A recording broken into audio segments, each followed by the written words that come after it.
When my 7-year-old son was dying, my parents looked me in the eye and said $95,000 was too much to risk. Weeks later, they casually spent over $330,000 on my sister's luxury wedding flowers, champagne, helicopters, all without hesitation. I buried my child alone. They toasted under chandeliers. 5 years passed. Then one night, the same parents who let my son die stood at my door, shaking and desperate. They were losing everything. They begged me for help. I didn't slam the door. I did something far worse. I bought their debt. Thank you for staying with me so far. It truly means more than you know. Take a second and comment below. Where are you watching from today? And as you listen, ask yourself this.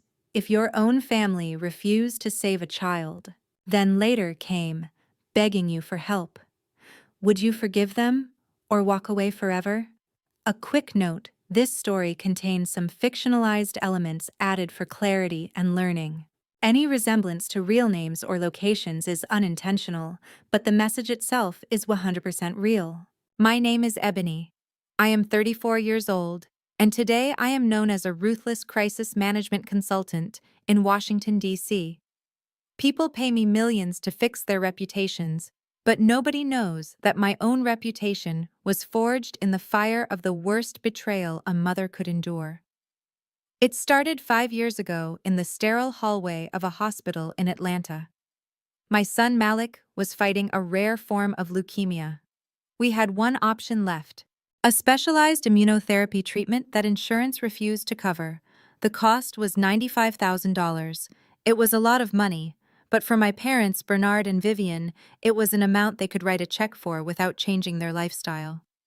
My father was the head deacon of one of the largest churches in the city and a real estate mogul. My mother sat on the boards of 3 different charities. They were the picture of Black excellence, or so they wanted everyone to believe. I burst into the VIP waiting room of the private clinic where my parents were getting their elective vitamin drips. I was wearing scrubs from my second job as a medical transcriptionist. My hair was messy, and I had not slept in 24 hours. My father Bernard looked up from his Wall Street Journal. He frowned at my appearance before he even said hello. I did not care. I dropped the invoice on the marble table between us. I begged them. I told them Malik only had weeks left without this treatment. I told them I had sold everything I owned. I told them this was his only chance. My father took a sip of his sparkling water and adjusted his silk tie. He looked at the invoice like it was a bad investment proposal. "Ebony, you need to be realistic," he said in that deep baritone voice he used to command the congregation. $95,000 for a child who has been sickly since birth is a poor allocation of resources. We do not have that kind of liquidity right now.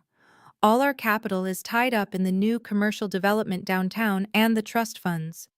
You cannot expect us to liquidate assets at a loss for a treatment that has no guarantee. I felt like the air had been sucked out of the room. He was talking about his grandson like he was a failing stock option. I turned to my mother. She was scrolling through her iPad with a stylus, not even looking at me. "Mom, please," I said. "He is your first grandchild. He calls for you." Vivian sighed and finally looked up. Her makeup was flawless, and her expression was annoyed. "Ebony, you are being hysterical," she said. "We have a very important month ahead of us. Have you forgotten that Chantel and Brad are getting married in 4 weeks?" I stared at her. Chantel was my younger sister, the golden child who had never worked a day in her life. Brad was her fiancé from a wealthy white family in Boston. My parents were obsessed with this union. They saw it as the ultimate elevation of their social status. "We have a budget to maintain." Vivian continued tapping her screen. "The Vanderbilts are expecting a certain level of sophistication. We have already committed to the floral arrangements and the venue upgrades. If we pull nearly $100,000 out now, it will look like we are struggling financially. We cannot look poor in front of Brad's family. It would be social suicide." I fell to my knees. I actually fell to my knees on that expensive rug and grabbed my mother's hand. "I am talking about a life," I screamed. "I am talking about Malik. Not flowers, not a party. My father stood up and brushed invisible dust off his suit. "Lower your voice, Ebony. You are embarrassing us. We have made our decision. We will pray for Malik, but we will not bankrupt our social standing for him. Now please leave and go clean yourself up. You smell like desperation." I walked out of that room and I think a part of me died right there. But the nightmare was only beginning. Over the next 3 weeks, I lived in a state of frantic terror. I sold my 10-year-old Honda Civic and started taking the bus. I sold my wedding ring from my brief failed marriage. I took on a third job cleaning offices at night. I slept in my car in the hospital parking lot because I had rented out my apartment to travel nurses to make extra cash. I ate packets of crackers from the hospital vending machine. I did everything a human being could do to scrape together the money. Meanwhile, my phone was a portal to a different universe. The family group chat titled Black Excellence was exploding with notifications every hour. My parents and Chantel were live blogging the wedding preparations. I saw photos of Chantel trying on her custom Vera Wang dress. The caption read, $15,000 of pure silk perfection.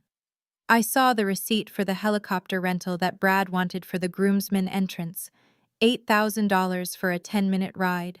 I saw the invoice for the imported orchids from Thailand, $50,000 for flowers that would die in 24 hours, $50,000. That was more than half of what I needed to save Malik. I sat in my car in the parking garage shivering because I did not want to waste gas running the heater, and I stared at that receipt. They were spending $50,000 on flowers while my son was fading away upstairs. I tried to text the group. I typed out, "Please help us, he is getting worse." But before I could hit send, Chantel posted a video of her diamond tiara. I deleted my text. I realized then that to them, I was just static noise. I was a glitch in their perfect programming. The night of the rehearsal dinner was the worst night of my life. It was raining in Atlanta, a cold, relentless rain that matched the feeling in my chest. Malik had been moved to the ICU. His little body was tired.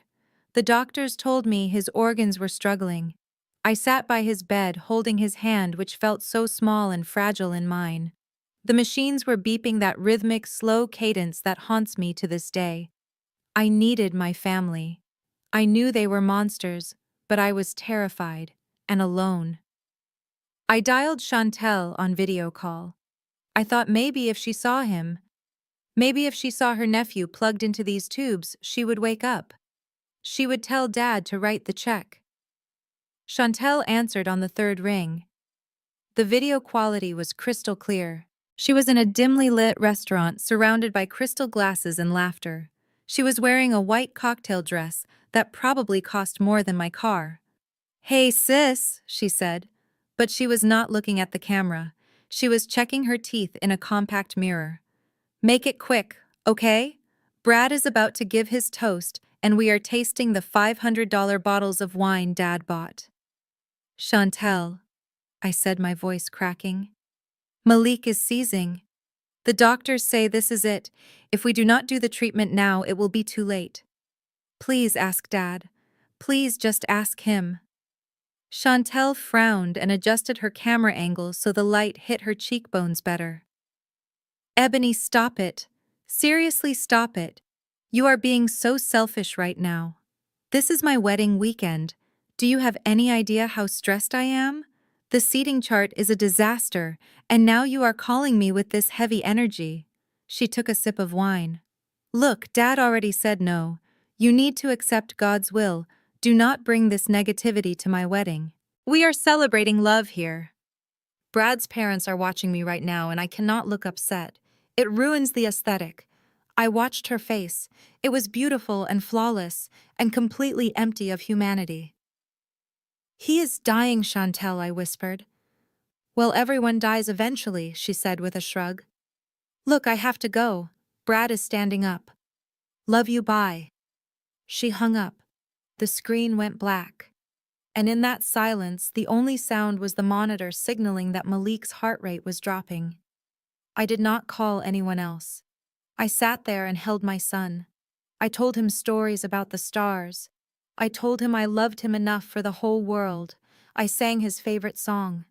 And at 3 in the morning, while my family was sleeping off their expensive wine in their luxury suites, my son took his last breath. He died in my arms. There was no miracle. There was no last-minute check. There was just silence. I walked out of the hospital at dawn carrying a plastic bag with his pajamas and his favorite stuffed bear. It was still raining. I stood on the curb waiting for the bus and I checked my phone one last time.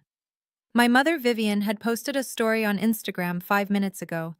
It was a selfie of her in a gold eye mask in her hotel bed. The caption read, "Rested and ready for the wedding of the century. So blessed to have a perfect family. Hashtag Black Excellence. Hashtag Mother of the Bride." I did not scream. I did not throw the phone. I felt a coldness spread through my chest that was colder than the rain. It was the death of the person I used to be. The Ebony who wanted their approval was gone. The Ebony who begged was gone. I looked at the funeral home brochure the nurse had given me. It was for a low-cost cremation service.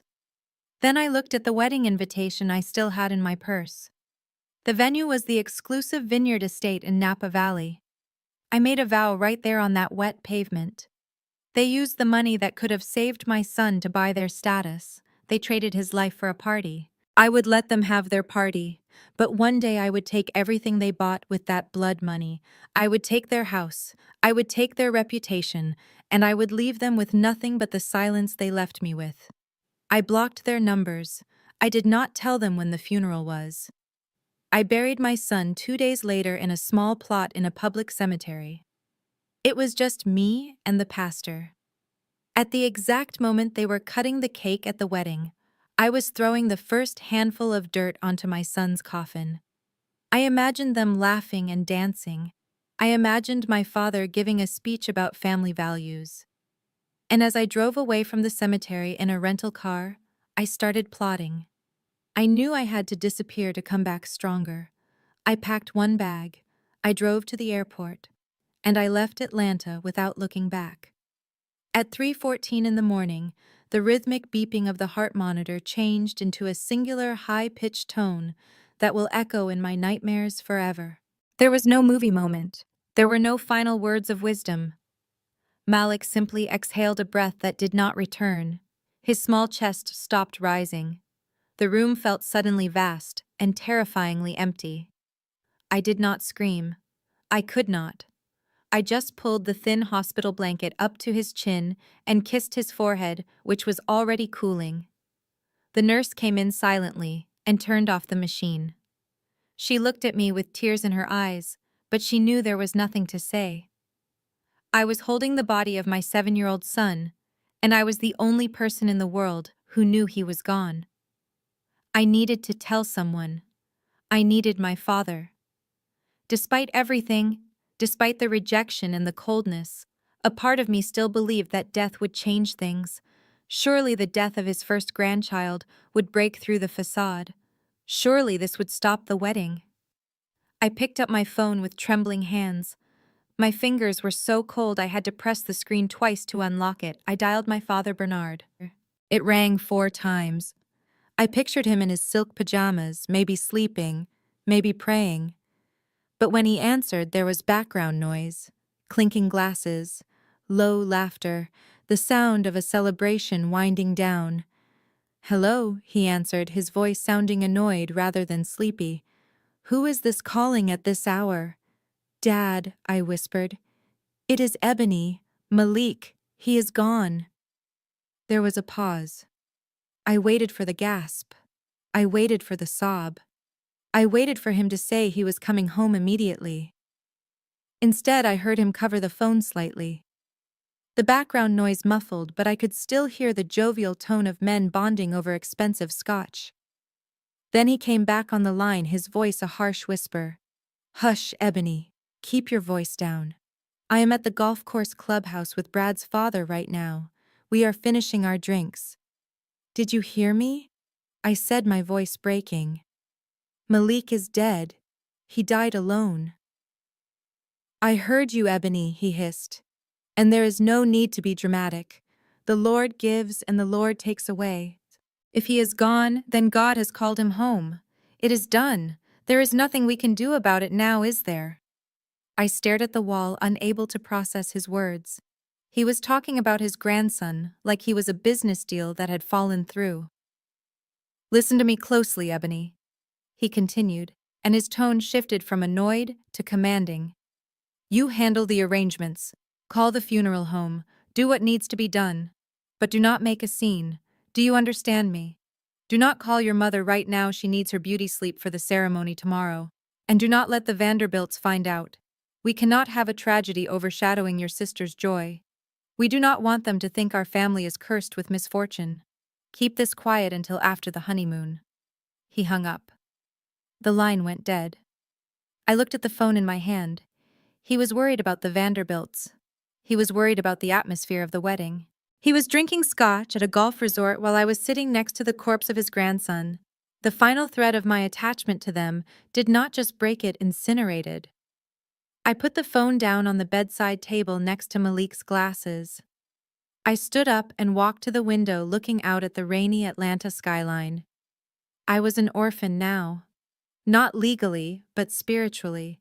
My son was gone, and my family had buried him long before he took his last breath. The rain in Atlanta that morning was not a drizzle. It was a relentless deluge that turned the red clay of the public cemetery into a thick, staining mud. It ruined my only pair of decent black shoes within seconds, but I did not care about shoes. I cared about the small pine box sitting on the lowering device in front of me. It was the cheapest casket the funeral home offered. No polished mahogany, no satin lining, just simple rough wood for a simple life that had ended far too soon. There were 4 folding chairs set up by the gravesite under a green canvas tent. 3 of them were empty. The pastor, Reverend Jenkins, was a kind man with tired eyes who had volunteered his services because I could not afford the standard honorarium. He read from Psalms, his voice barely audible over the drumming of the rain on the tent roof. He spoke about angels and innocence and the comfort of the Lord, but his words felt hollow. I stood there clutching a single white rose, my knuckles white from gripping the stem so hard the thorns bit into my palm. I looked at those 3 empty metal chairs. A part of me, the foolish broken child part, that still craved my parents' love, had hoped they would come. I had texted them the time and location. I thought maybe, just maybe, the reality of a funeral would pierce their narcissism. But the cemetery driveway remained empty. The only witness to my son's burial, besides the pastor, was a stray dog seeking shelter under an oak tree. My phone vibrated against my hip. It was a notification from Instagram.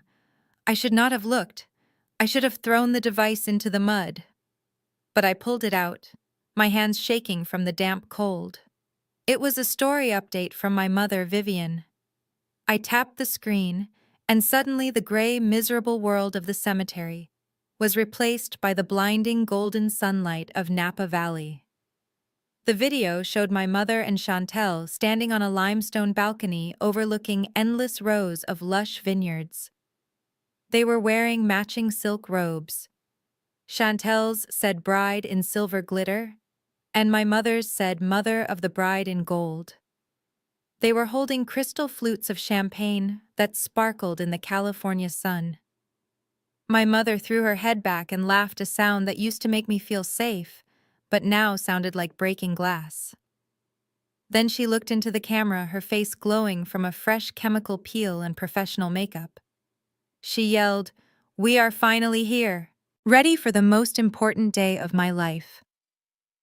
The text overlay in cursive script read, "Wedding of the century, Napa vibes, blessed, the most important day of her life, not the day her first grandson was born, not the day he died, but the day she could show off to her rich friends and secure her social standing with the white elite."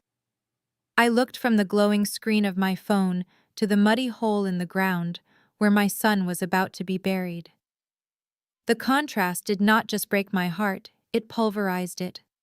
And then it rebuilt me into something harder, something colder than the grave. I put the phone away. I stepped forward and dropped the rose onto the pine box. It landed with a soft thud that felt louder than thunder. "Goodbye, Malik," I whispered. "I promise you they will pay for every drop of rain falling on you today. I promise you that the price of their champagne will be their ruin." As the workers began to shovel the wet, heavy dirt onto the coffin, I turned my back on the grave and on my family. I walked to the bus stop in the rain, my heart turning to ice. I was done crying.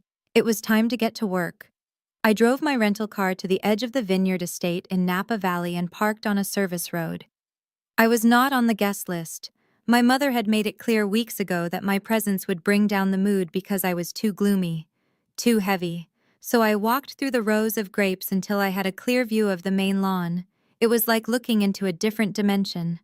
The sun was setting, casting a golden glow over everything that made it look like a movie set.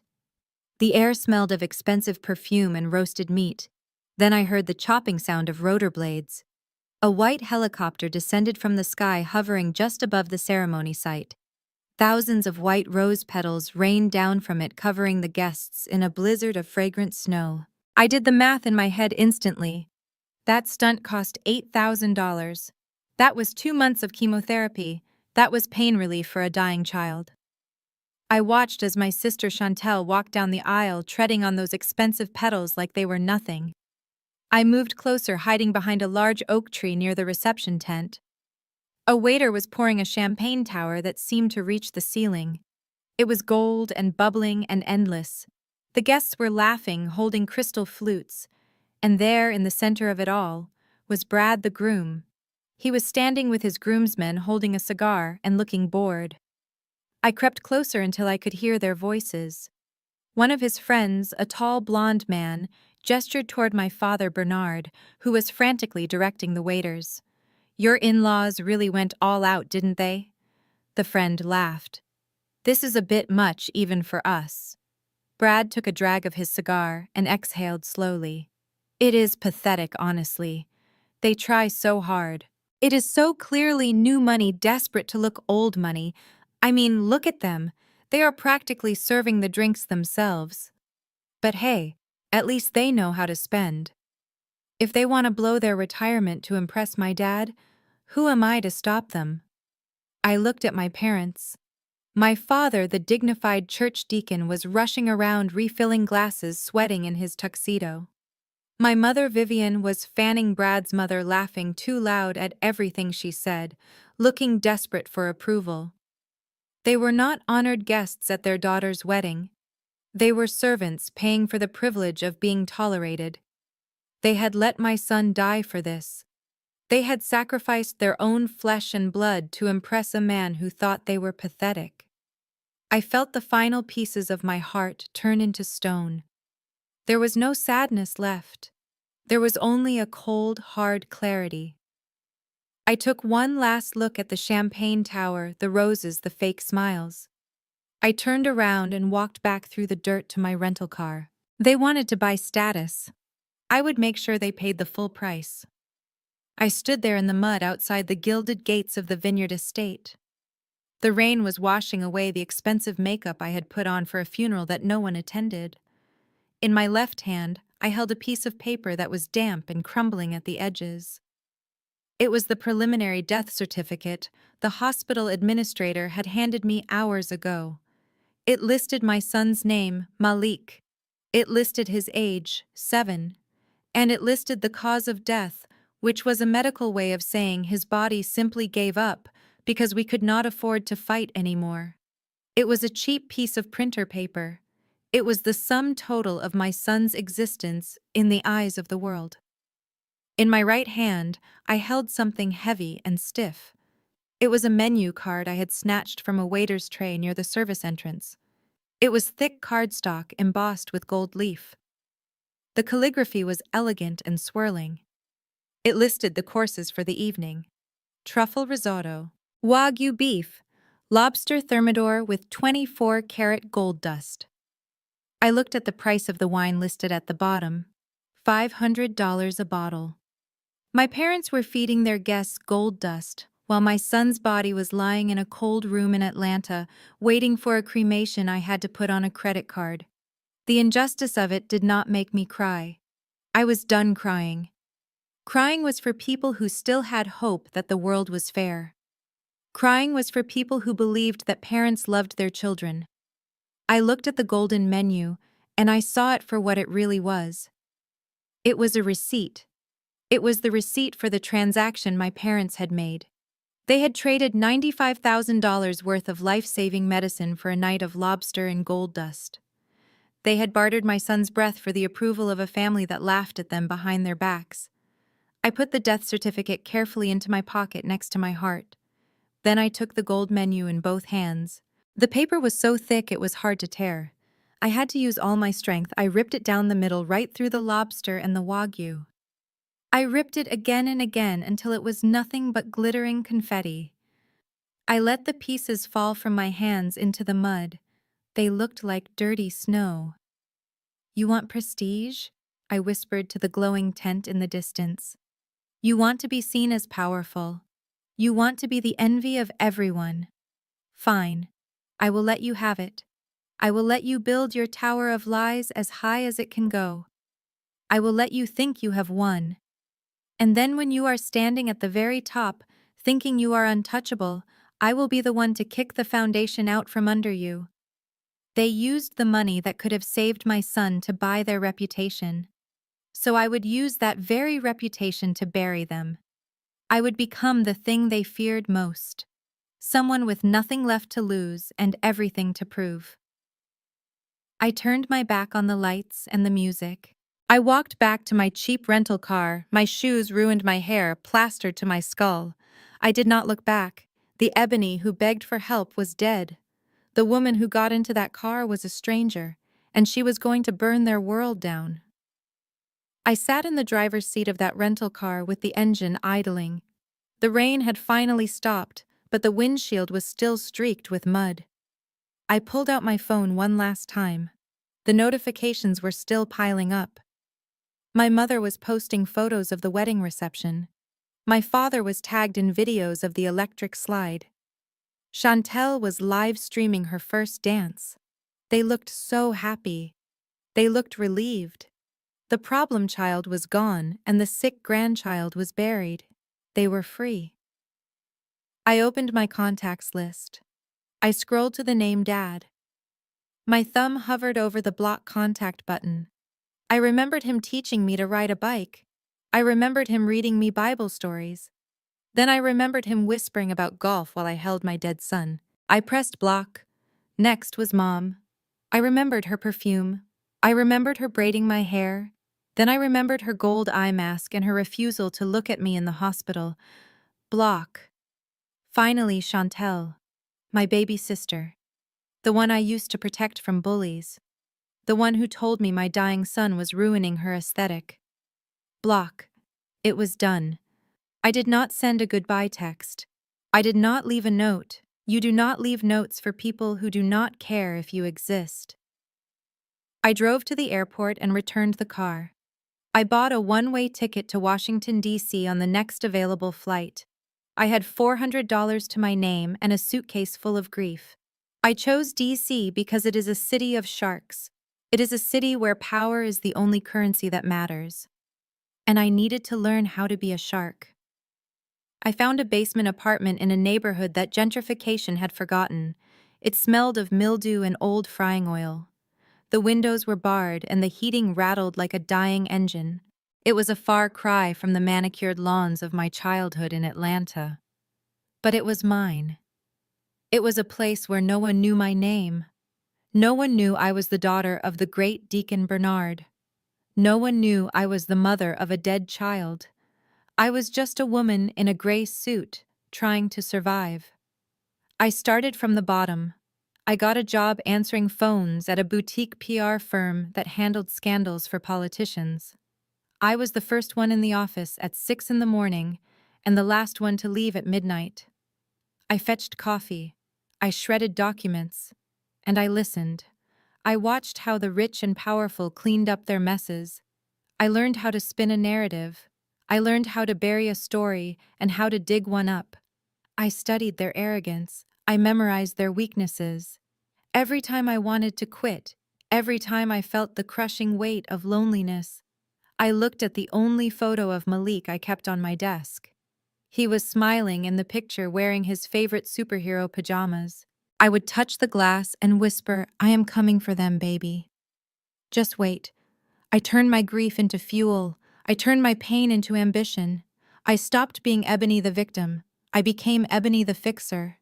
I built a fortress around my heart that no one could breach, and as the years passed and my bank account grew, I watched from the shadows, waiting for the perfect moment to strike. 7 years. That is how long it takes to turn a human heart into a calculator. I stood at the floor-to-ceiling window of my corner office on K Street, looking down at the ants scurrying around Washington, D.C. The view cost $20,000 a month in rent, but I owned the building, so I technically paid myself. Behind me, Senator Sterling was weeping into a handkerchief. He had been caught laundering campaign funds for his mistress. He was a mess, a pathetic, sobbing man in a $5,000 suit. I turned around and looked at him. I felt nothing. No pity, no disgust, just boredom. I walked over to my desk, which was made of reclaimed black marble, and picked up a file. "Senator, stop crying," I said, my voice flat.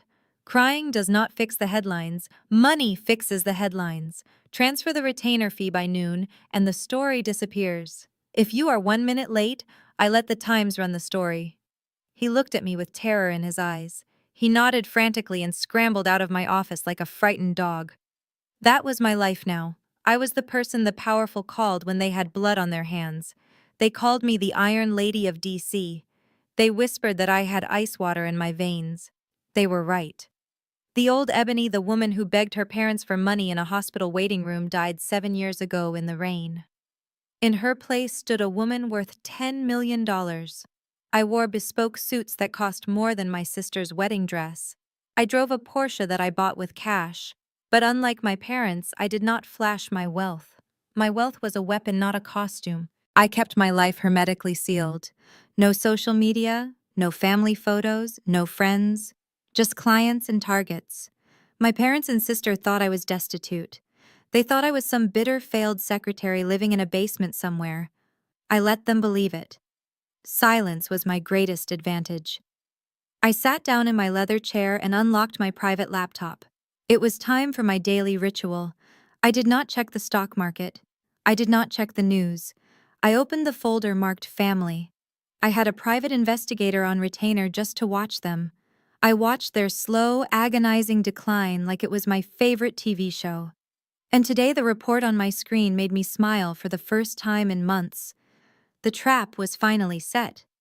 The leather folder on my desk smelled like justice. It was the latest surveillance report from my private investigator, and it was thick with the evidence of my family's slow decay. I poured myself a glass of water and opened it, savoring every page like a fine novel. The first section was dedicated to the golden couple Chantel and Brad. The photos told a story that Instagram filters could not hide. Chantel looked hollow.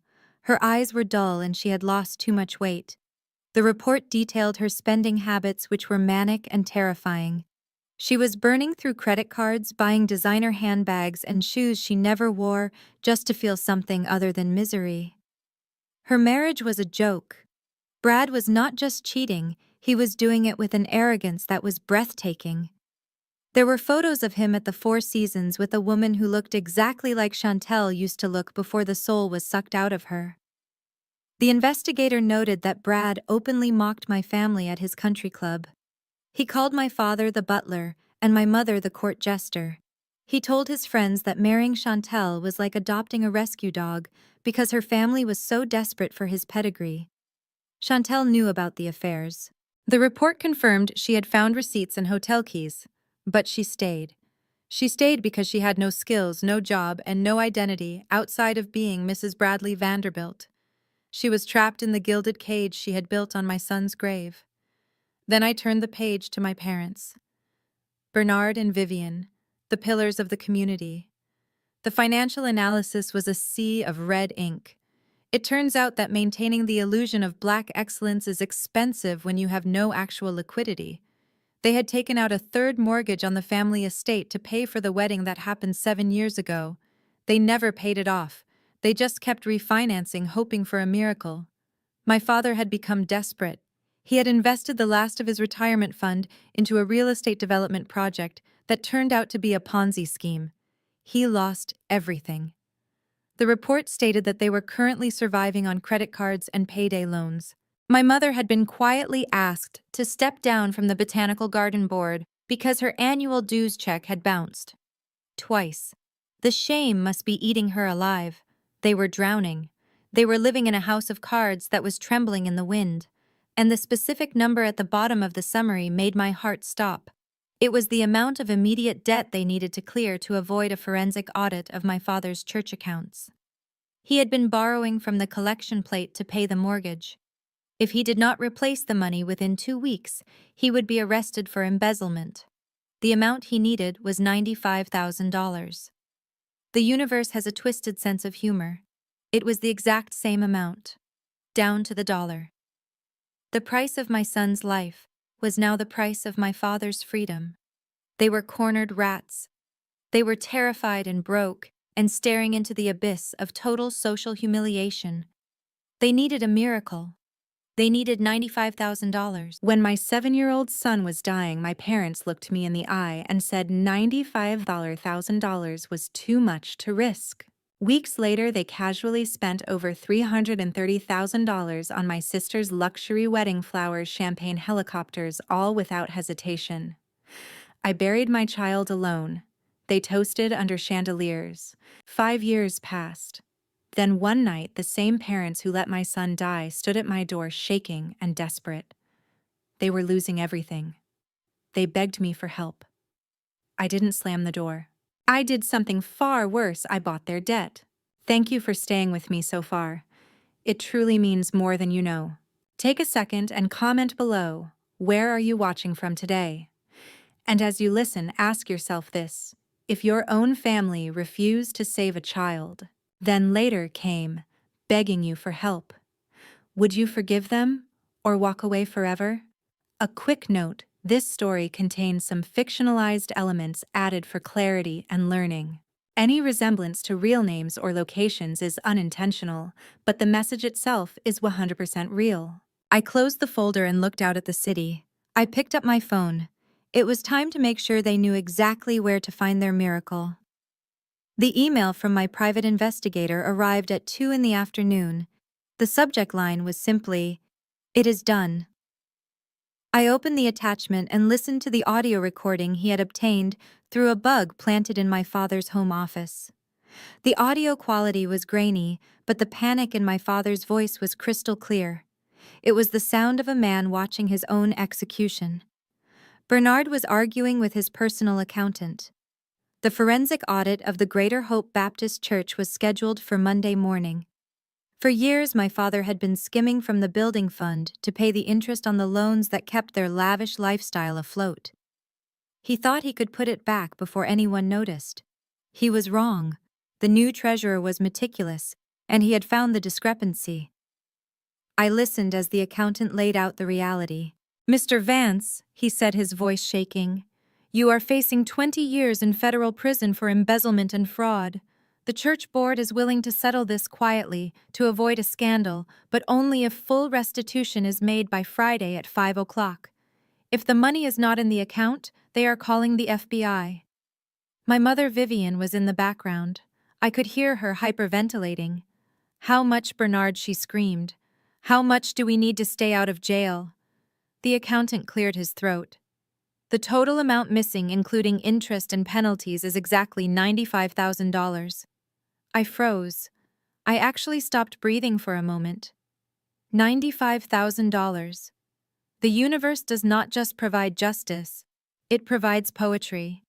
It was the exact dollar amount needed to save Malik. It was the exact price of the immunotherapy treatment they had sneered at. 7 years ago, $95,000 was a poor allocation of resources for a dying child. Today, $95,000 was the price of my father's freedom and my mother's dignity. I leaned back in my leather chair and laughed.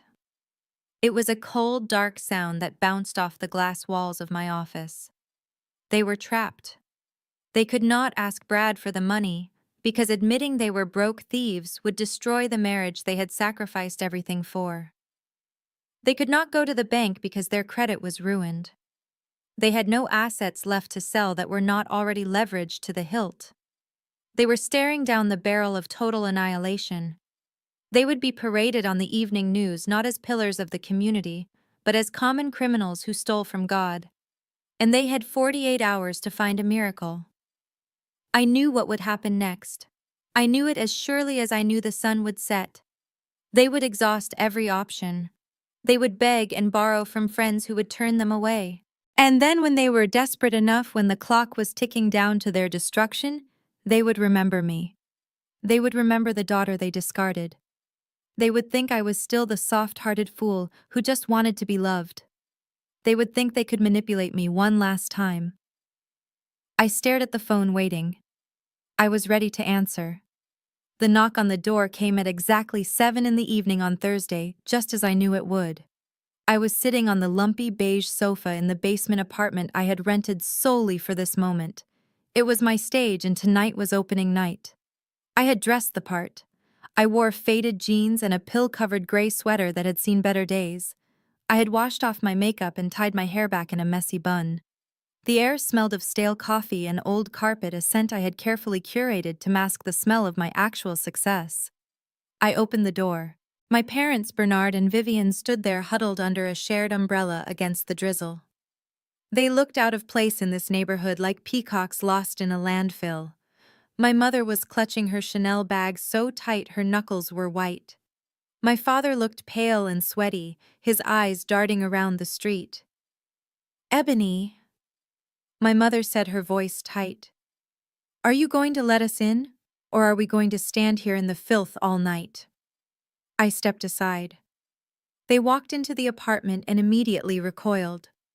My mother refused to sit down. She stood in the center of the room, looking at the water stains on the ceiling, with a mixture of pity and revulsion. "We did not come here for a social call," my father said. He didn't look me in the eye. He looked at the floor at his polished shoes that cost more than my fake rent. "We are in a temporary bind, a cash flow issue. We need a short-term loan."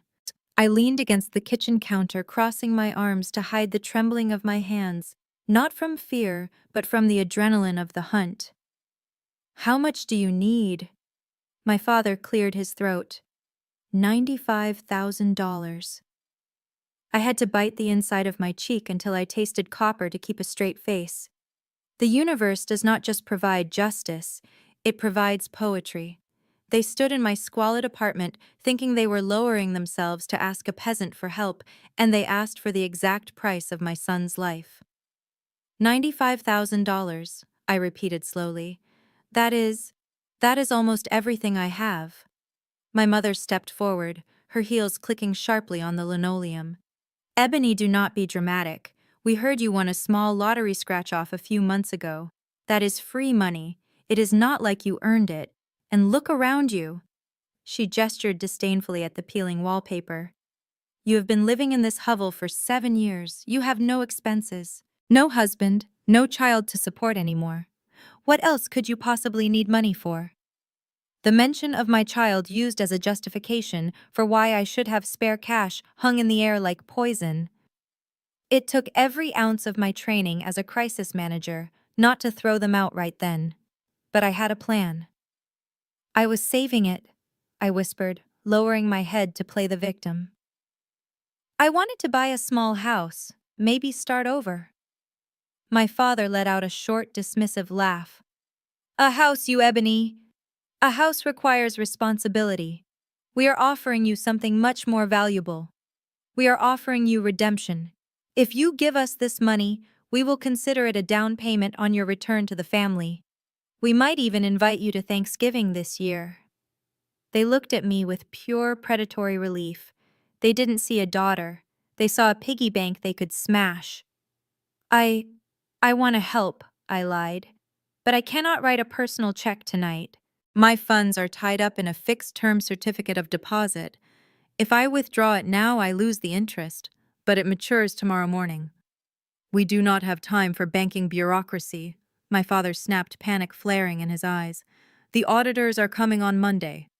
We have time, I insisted, my voice gaining a hint of strength. But there is a condition. If I am going to give you my life savings, if I am going to save the family name, I want the family to acknowledge me, properly. My mother narrowed her eyes. What do you mean, properly? Tomorrow night my firm is hosting a 10-year anniversary gala at the Grand Marquis Hotel, I said. My boss asked me to make a speech about overcoming adversity. I want you, Dad, Chantel, and Brad to be there. I want to present the money to you on stage as a public donation. We can call it a family resilience grant. It will show the community that the Vance family is united and prosperous. My parents exchanged a look.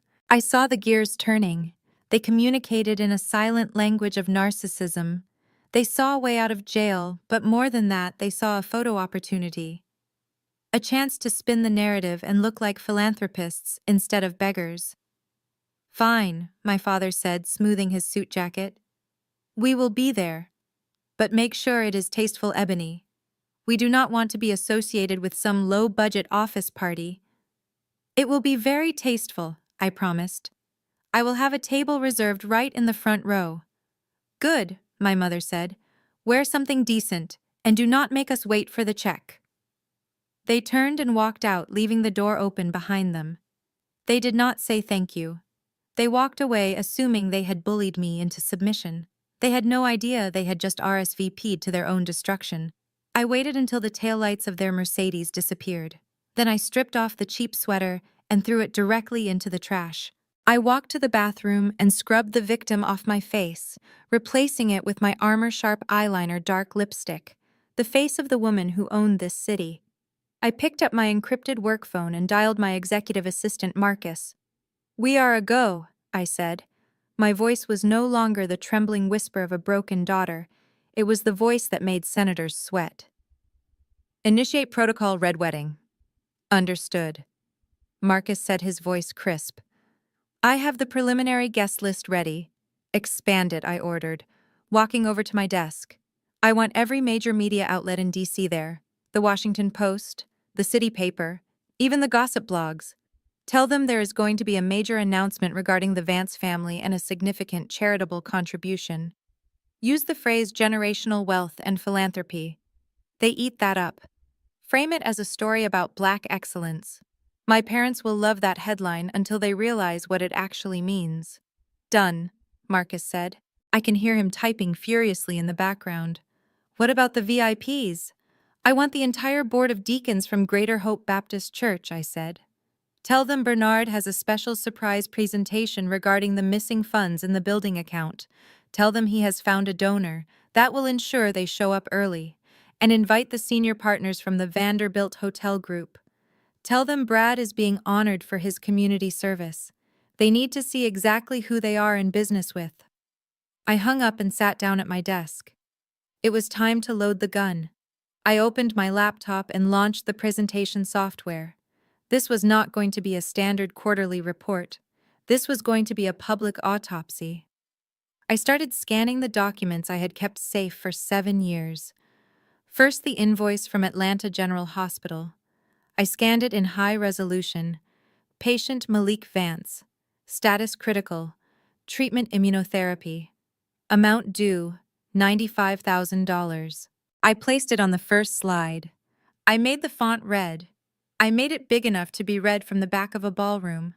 Then I opened the folder labeled The Wedding. I found the receipt for the imported Thai orchids. Amount $50,000.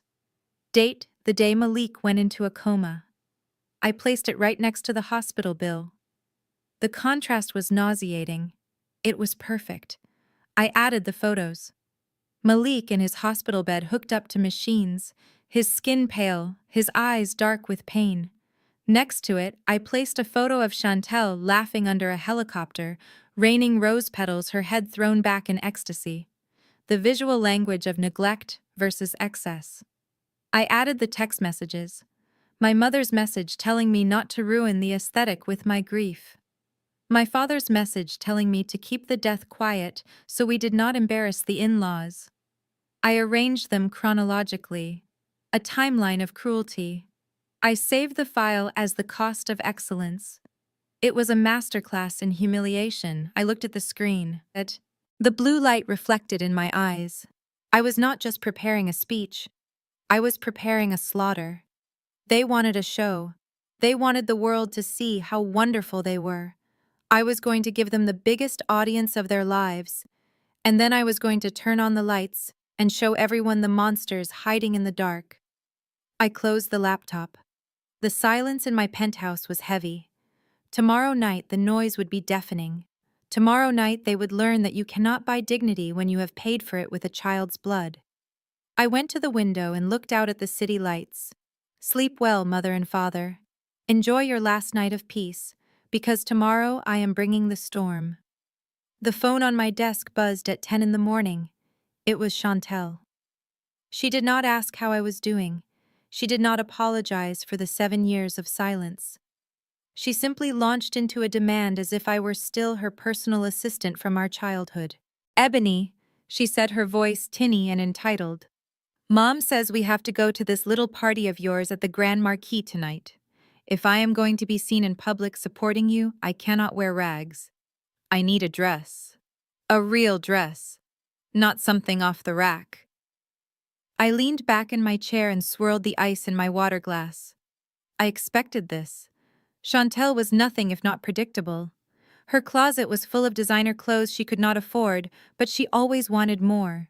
She wanted the newness, the shine. I might be able to help, I said, keeping my voice submissive. I have a connection with a stylist who handles vintage couture. I can send something over by courier. It is a one-of-a-kind piece. She huffed on the other end. Fine. Just make sure it is size 2, and Ebony, do not send me anything cheap. Brad's parents might be there. I hung up and walked to the closet in my office. Inside was a garment bag I had prepared weeks ago. The dress inside was gold and sequined. To the untrained eye, it looked like a $10,000 runway piece. In reality, it was a costume dress I had bought from a theater company's liquidation sale for $50. I had my tailor tighten the seams and sew in a fake label from a high-end Italian designer. It looked expensive, but the fabric was scratchy and flammable. It was a perfect metaphor for my sister. I called a courier. Send this to the Vance estate, I ordered. Priority delivery. 2 hours later, I opened the app on my laptop that connected to the audio bug in my parents' living room. I put on my headphones. The sound of tearing cardboard filled my ears. Oh my God, Chantel squealed. Look at this, Brad. It is gorgeous. I bet she spent a fortune on this. I heard the rustle of fabric as she held it up. Brad's voice drifted in, lazy and arrogant. It looks decent, he admitted. Maybe your sister is actually good for something after all. I listened as Chantel preened. She spun around the room, the cheap sequins catching the light. She was so easily bought. A shiny object and a promise of cash was all it took to make her forget she hated me. Then came the words that sealed her fate. The words I would replay in my mind as I walked onto the stage tonight. Chantel lowered her voice, conspiratorial and cruel. You know, babe, this is actually perfect. My loser sister finally has a little bit of money. We will go to her little party, let her give mom and dad the check, and then we will grab a drink and leave early. We do not have to stay for her speech. I just want to be seen getting out of the limo. Brad laughed. Sounds like a plan. Get the money and run. I took off the headphones. Get the money and run. That was their strategy. They thought they were the predators swooping in to snatch a meal from a weak animal. They did not realize they were putting on the costumes for their own public shaming. I looked at the clock. It was time to get ready. I picked up my own dress. It was black silk, sleek and sharp as a knife. I was not dressing for a party. I was dressing for a war. Chantel would be wearing a cheap costume. I would be wearing armor. And tonight everyone would see the difference between gold-plated trash and the real thing. I stood before the full-length mirror in my dressing room. The black silk dress hugged my frame like a second skin. It was severe. It was elegant. It was the kind of dress that commanded a room without shouting. But my reflection was not what I was looking at. I was looking past the expensive fabric, past the flawless makeup, past the woman I had become. I was looking for the mother I used to be. I reached into my jewelry box and pulled out a small silver locket. It was not expensive. It was tarnished around the edges from years of being held tight in sweaty palms during sleepless nights. I opened it. Inside was a tiny photo of Malik. He was 3 years old in the picture, sitting on my lap, laughing at a bubble. His eyes were bright, his smile wide enough to swallow the world. Before the sickness took the light from his face, before the hospital became his home. I fastened the locket around my neck. The cool metal rested against my skin right over my heart. It was a secret weight, a hidden anchor. Tonight was not about revenge. Revenge is a petty thing. Revenge is about hurting people because you are hurt. This was about justice. This was about balancing a scale that had been broken for 7 years. This was about making sure that the world knew my son's name and exactly what his life had cost. I touched the locket. "Hey, baby," I whispered to the empty room. "Are you watching? Are you ready?" I remembered the last time I saw my parents. They were walking away from me in that hospital waiting room, telling me I smelled like desperation. Tonight, I would smell like power. Tonight, I would smell like their worst nightmare. I picked up my clutch. Inside was the USB drive containing the presentation. The Cost of Excellence. It felt heavy in my hand, heavier than it should be. It contained the receipts of their cruelty. It contained the proof of their greed. It was a digital bomb, and I was walking into the ballroom to detonate it. I walked to the elevator, my heels clicking on the marble floor. The sound was rhythmic, steady, like a heartbeat, like a drumbeat. I was not nervous. I was cold. I was focused. I was a missile locked onto a target. The elevator doors opened and I stepped in. I pressed the button for the lobby. As the doors closed, I caught one last glimpse of myself in the mirrored wall. The woman looking back at me did not look like a victim. She looked like a queen coming to claim her throne, and she looked like a mother who would burn the world to ash to protect the memory of her child. "Tonight, Mom is going to make them pay," I said to the reflection. "Tonight we get justice." The elevator began to descend, taking me down to the ballroom, down to the party, down to the end of the Vance family legacy. I took a deep breath. Showtime. The Grand Marquis Hotel was not just a venue, it was a declaration of war written in marble and gold. The lobby ceiling soared 3 stories high, dripping with crystal chandeliers that cost more than the collective debt of my entire family. The air smelled of white lilies and old money. I watched from the shadowed mezzanine balcony as the rented limousine pulled up to the valet. It looked shabby against the lineup of Bentleys and Rolls-Royces parked out front. My father Bernard stepped out first. He adjusted his tuxedo jacket with a nervous twitch of his shoulders. He looked small against the backdrop of such immense wealth. He was trying to project the image of a patriarch, but his eyes were darting around looking for creditors or police. My mother Vivian followed, clutching her Chanel bag like a shield.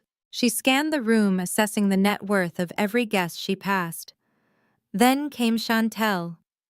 She stepped onto the red carpet in the gold sequined dress I had sent her. Under the unforgiving hotel lights, the cheap fabric shimmered with a manic intensity. To the untrained eye, she looked like a disco ball. To anyone with taste, she looked like a desperate woman wearing a costume. They walked into the lobby, their eyes wide with a mixture of greed and intimidation. I could see them whispering to each other. They clearly thought I had stumbled into a fortune by accident. They thought I was just a lucky employee who won a scratch-off and decided to blow it all on a party to impress them. They had no idea they were walking into a cage I had built specifically for them. Then the panic set in. My mother froze mid-step. Standing near the champagne fountain was Brad, my sister's husband, talking to his parents, the illustrious Vanderbilts. My mother had not expected Brad's parents to actually show up. She thought this would be a quick cash grab, a private transaction where she could bully me and leave. Now she realized she had a high-stakes audience. I watched as my parents composed themselves. It was a masterclass in deception. They smoothed their expressions into masks of polite delight. They walked over to the Vanderbilts with arms outstretched, acting as if they belonged in this room. "Oh, Helen George, what a lovely surprise!" My mother gushed, her voice pitching up an octave to that fake socialite tone she used. "We did not know you were coming to support Ebony." Brad's mother looked at them with a thin, polite smile. She held her wineglass by the stem, delicate and distant. "Brad insisted," she said coolly. "Apparently, your other daughter is quite the success story. We were curious to see what all the fuss was about." My father laughed, a booming, hollow sound. "Yes, well, we have always encouraged excellence in all our children. Ebony has finally found her footing. We are very proud." I gripped the railing of the balcony until my knuckles turned white. Proud. He was proud of the daughter he had not spoken to in 7 years. He was proud of the woman he had left to rot in a basement apartment. Brad put his arm around Chantel, pulling her close. He looked bored. He looked at her dress and smirked. "You look festive, babe," he said loud enough for his parents to hear. "Very shiny." Chantel beamed, preening under his attention, not realizing he was mocking her. She was so desperate to be part of his world, she would accept his insults as compliments. They stood there, a tableau of dysfunction, pretending to be a dynasty. They were terrified. They were greedy. And they were completely oblivious to the fact that the woman they were here to rob was watching them from above, ready to bring the ceiling down on their heads. I checked my watch. It was time. I signaled the lighting technician. The lobby lights dimmed. The spotlight hit the grand staircase. The murmuring crowd went silent. It was time to introduce them to the real host of the evening. It was time to show them who really owned this room. The ballroom went pitch black. The silence that fell over the room was heavy and expensive. The kind of silence that only exists when hundreds of powerful people stop talking at once. A single spotlight cut through the darkness, hitting the center of the stage. It was a beam of pure white light that illuminated the microphone stand like it was a holy relic. I stood in the wings, my heart beating a slow, steady rhythm against my ribs. I watched my family from the shadows. They were sitting at the table I had reserved for them, right in the front row. They looked confused. My father, Bernard, was checking his watch, clearly annoyed that he had not been given the check yet. My mother, Vivian, was whispering something to Chantel, probably criticizing the table settings. They still thought they were at a low-budget office party for a secretary who got lucky with a lottery ticket. Then the voice of the master of ceremonies boomed through the surround sound speakers. It was deep and resonant, the voice of authority. "Ladies and gentlemen," he began. "Tonight is not just a celebration of 10 years of business. It is a celebration of resilience. It is a celebration of a woman who came to this city with nothing but a suitcase and a vision and built an empire from the ground up." My mother frowned. She leaned over to my father. "Who is he talking about?" she whispered loud enough for the people at the next table to hear. "I thought Ebony said she worked here. I hope this CEO person hurries up so we can get our money and leave." The MC continued, his voice rising with intensity. "She is the shadow hand of Washington. She is the crisis manager of the year. She has saved reputations and destroyed corruption. She is the founder and CEO of Obsidian Strategies. Please rise and welcome the most powerful woman in D.C., Ms. Ebony Vance." The name hung in the air like a thunderclap. Ebony Vance.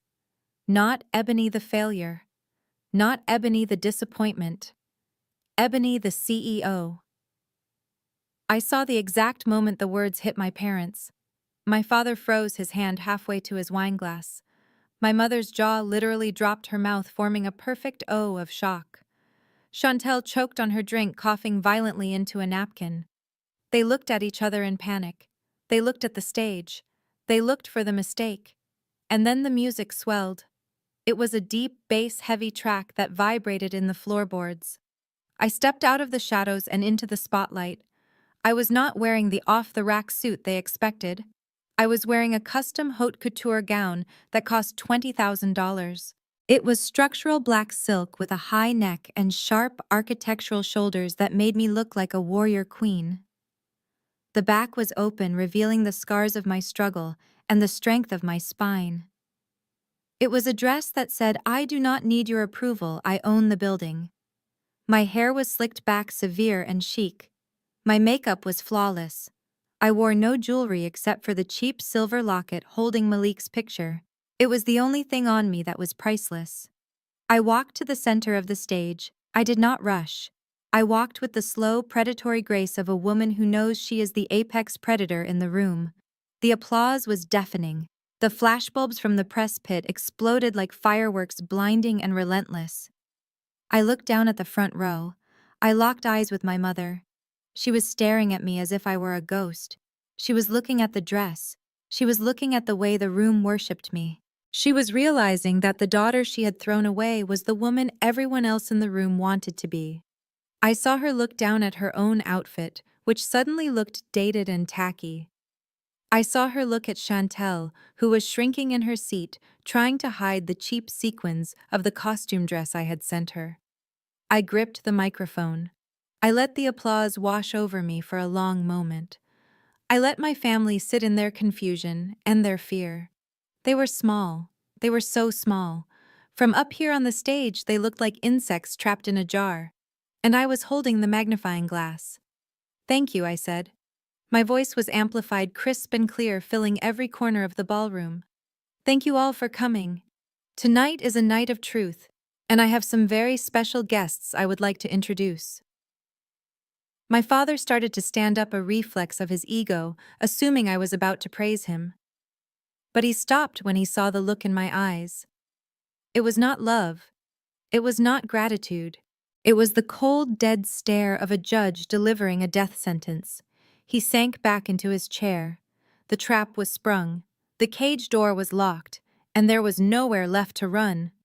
I motioned to the stairs with an open hand. "Please welcome to the stage the people who made me who I am today. My father Bernard, my mother Vivian, and my sister Chantel." The crowd erupted. They clapped for the image of the perfect black family. They clapped for the legacy. They had no idea they were clapping for parasites. My parents stood up. The hesitation from the lobby was gone. The fear of the creditors was gone. In the spotlight, they were back in their element. My father buttoned his tuxedo jacket and shot his cuffs. He walked up the stairs with the stride of a man who believed he was God's gift to the world. My mother followed, dabbing at her dry eyes with a lace handkerchief, performing the role of the overwhelmed matriarch to perfection. Chantel trailed behind them, trying to walk like a model in the cheap dress I had sent her, soaking up the adoration she had done nothing to earn. They lined up next to me. My father reached for the microphone. He did not even ask. He just assumed it was his turn to speak. He assumed this was his night. I stepped back and let him take it. I folded my hands in front of me and waited. "Thank you. Thank you all," my father boomed, his voice rich and practiced. He looked out at the sea of faces, at the senators and the CEOs, and he smiled. It is a humbling thing for a father to stand in the shadow of his child. But we always knew Ebony was special. We knew it from the moment she was born. He looked at me with a warmth that was entirely manufactured. We raised our daughters to understand the value of hard work. We taught them that nothing in this life is free. When Ebony told us she wanted to start this company, we were worried, of course. It is a hard world out there, but we told her, "Go for it. We will support you. We will be the wind beneath your wings." I felt bile rise in my throat. Support.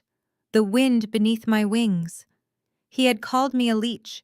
He had told me to get a real job. He had blocked my number when I was homeless. But the audience did not know that. They nodded along, captivated by the story of the benevolent patriarch. "We invested in her," my father continued, lying as easily as he breathed. "Not just financially, although we certainly did our part there, but emotionally. We gave her the confidence to walk into rooms like this and own them. We sacrificed so that she could fly. And tonight, seeing her success, I can say that every sacrifice was worth it. He handed the microphone to my mother. She took it with two hands, clutching it like an award. "I just want to say how proud I am," she whispered, her voice trembling with fake emotion. A mother's love is a powerful thing. It sees potential when the world sees nothing. There were hard times, there were struggles. But we never gave up on her. We never stopped praying. We never closed our door. She reached out and squeezed my hand. Her palm was sweaty, her nails dug into my skin. It was a warning, not a caress. She was telling me to play along. She was telling me to write the check and keep my mouth shut. And Chantel, my mother added, pulling my sister forward. The bond between these two is unbreakable. Sisters, best friends, they have always been there for each other through thick and thin. Chantel waved a little royal wave, the sequins on her dress flashing garishly. She looked like a child playing dress-up, but the audience ate it up. They saw a dynasty. They saw love. The applause started again, louder this time. A standing ovation for the Vance family, the pillars of the community, the nurturing parents who had raised a titan of industry. My father beamed, bowing slightly. My mother blew kisses. I stood there and let the applause wash over me. I let them have their moment. I let them climb as high as they could possibly go. I watched my father's chest puff out. I watched the relief flood my mother's eyes. They thought they had pulled it off. They thought they had charmed the room and secured the money. They thought they were safe. I stepped forward. I gently took the microphone back from my mother. I smiled at the audience. It was a sharp, razor-thin smile. "Thank you, Dad." "Thank you, Mom," I said, my voice cutting through the applause like a knife. That was a beautiful story. Truly, it was very moving. I paused. The room went silent, waiting for me to continue. I looked at my parents. I saw the first flicker of doubt in my father's eyes. "But stories are funny things," I continued. "Sometimes, the version we tell the world is very different from the version we live. My father just told you about sacrifice. He told you about investment. He told you about love." I turned and pointed the remote at the giant screen behind me. "I think it is time we looked at the receipts." I pressed the button. The screen flickered to life. The giant red numbers filled the room. The smile slid off my father's face like melting wax. The show was over. The trial was about to begin. You just heard my father speak about vision. You heard him speak about the importance of knowing when to support a dream and when to make a sacrifice. He told you that he has always been a man who understands the value of an investment. And he is right. Bernard Vance is a man who knows the price of everything. But tonight, I want to talk about a specific number. A number that has haunted me every single night for 7 years. I walked to the side of the stage so I was not blocking the massive LED screen. I looked out at the audience. They were leaning forward expecting a check presentation. They were expecting a heartwarming story about a business loan or a tuition payment. I looked at my parents. My father was still smiling that frozen politician smile. My mother was adjusting her diamond earrings, waiting for her close-up. They looked so confident. They looked so safe in their delusion. I raised the remote in my hand like a gavel. To honor the Vance family legacy, I want to share a story about the sum of $95,000, I said into the microphone. I pressed the button. The screen behind me did not show a company logo. It did not show a photo of a ribbon-cutting ceremony. It flashed a high-resolution scan of a hospital invoice. It was 10 feet tall. The white background was stark and blinding against the dim lights of the ballroom. The black text was sharp enough to cut glass. The room gasped. It was a collective intake of breath that sucked the oxygen out of the ballroom. The polite clinking of silverware stopped instantly. I turned to look at the screen. I pointed to the name at the top with a steady hand. Patient name, Malik Vance, age 7. Diagnosis acute, lymphoblastic leukemia. Recommended treatment, CAR T-cell immunotherapy. Cost, $95,000. I let them read it. I let the reality of those medical terms sink into the minds of the senators and the CEOs and the church deacons. I let them see the date stamped in the corner, May 12, 2018. And then I pointed to the large red stamp across the bottom of the document. Payment status declined. Funding source denied by guarantor. I turned back to the audience. My voice dropped an octave. It was not loud, but it carried to the back of the room with the weight of a gravestone. This is not a business expense, I said. This was the cost of my son's life. On May 12th, I stood in front of my father and my mother in a VIP waiting room. My son was dying upstairs. The doctors told us this treatment was his last hope. It was his only chance to see his 8th birthday. I begged them. I pleaded with them on my knees. I asked them for this specific amount, $95,000. I looked down at the front row. My father had collapsed back into his chair.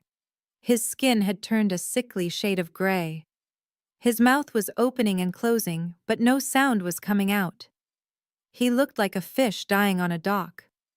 My mother had her hands over her mouth. Her eyes were wide with terror. She was shaking her head back and forth as if she could erase the image on the screen by simply denying its existence.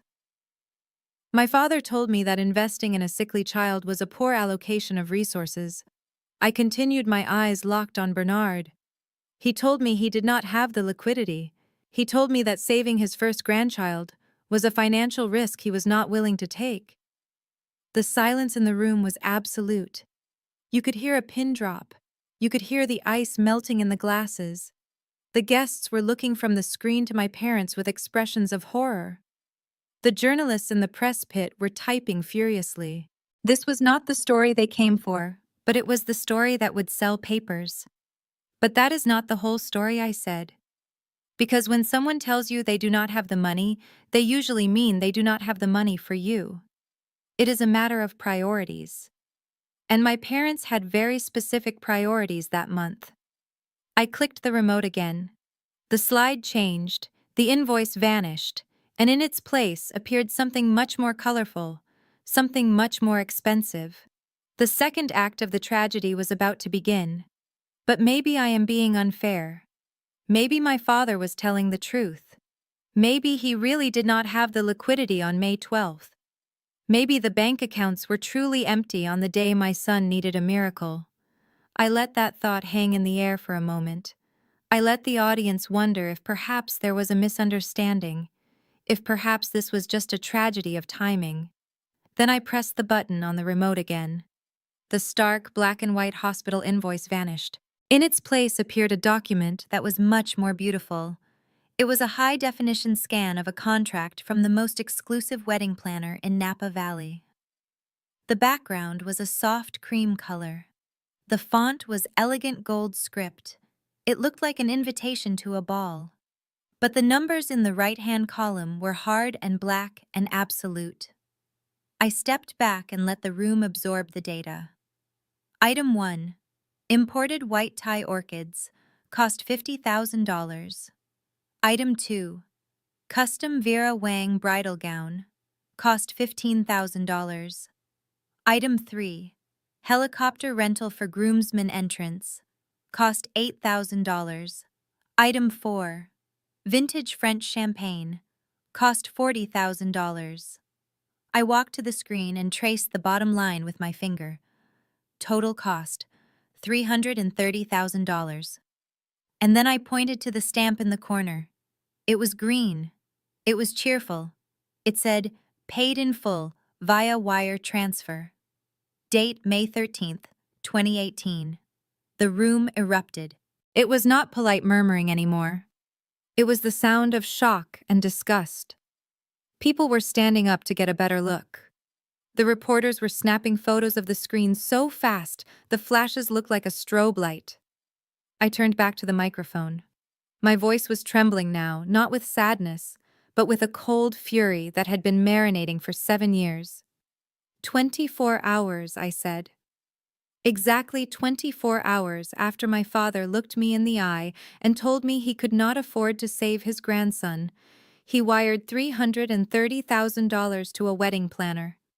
He told me he had no liquidity. He lied. He had the money. He just decided that imported orchids were a better investment than my son's breath.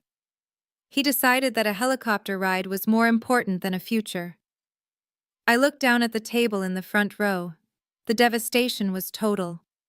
My father was gripping the tablecloth like he was trying to keep the earth from spinning off its axis. My mother was weeping openly now, her mascara running down her face in black streaks of shame. Chantel was staring at the floor, wishing she could dissolve into the carpet. But the most satisfying reaction came from Brad. I looked at my brother-in-law, the man who came from old money, the man who thought he had married into a respectable family. He was staring at the screen and his face was the color of old paper. He was reading the invoice and he was realizing two things simultaneously. First, he was realizing that he had married into a family of monsters who would let a child die for a party.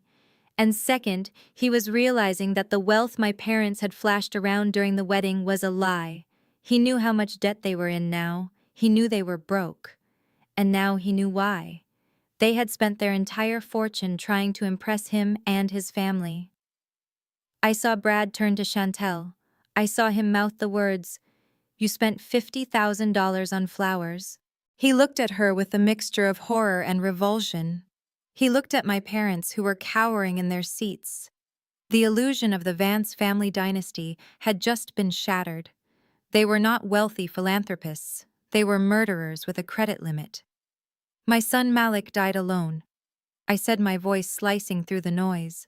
He died because his grandfather wanted to impress a family of hoteliers. He died because his grandmother wanted a perfect Instagram photo. He died because $95,000 was too high a price for a life, but $330,000 was a bargain for a party.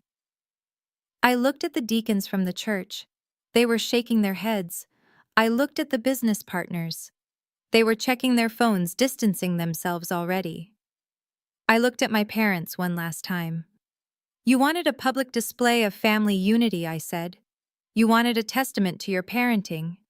Here it is. This is your legacy. A dead child and a receipt for flowers that wilted 7 years ago. But I was not done. There was one more slide, one more nail in the coffin. I raised the remote, and for those of you thinking maybe they just made a mistake, maybe they were grieving in their own way, let me show you how my mother handled the news of her grandson's death. I pressed the button. The screen changed to a screenshot of a text message, and the room went deadly silent. You might think this was just a cold financial calculation. You might be sitting there telling yourself that perhaps they were grieving in their own way. Perhaps they were just trying to keep it together for the sake of the family image. People make excuses for the wealthy. We want to believe that prestige equals morality. But I am not here to let you keep those illusions. I am here to show you the heart of the beast.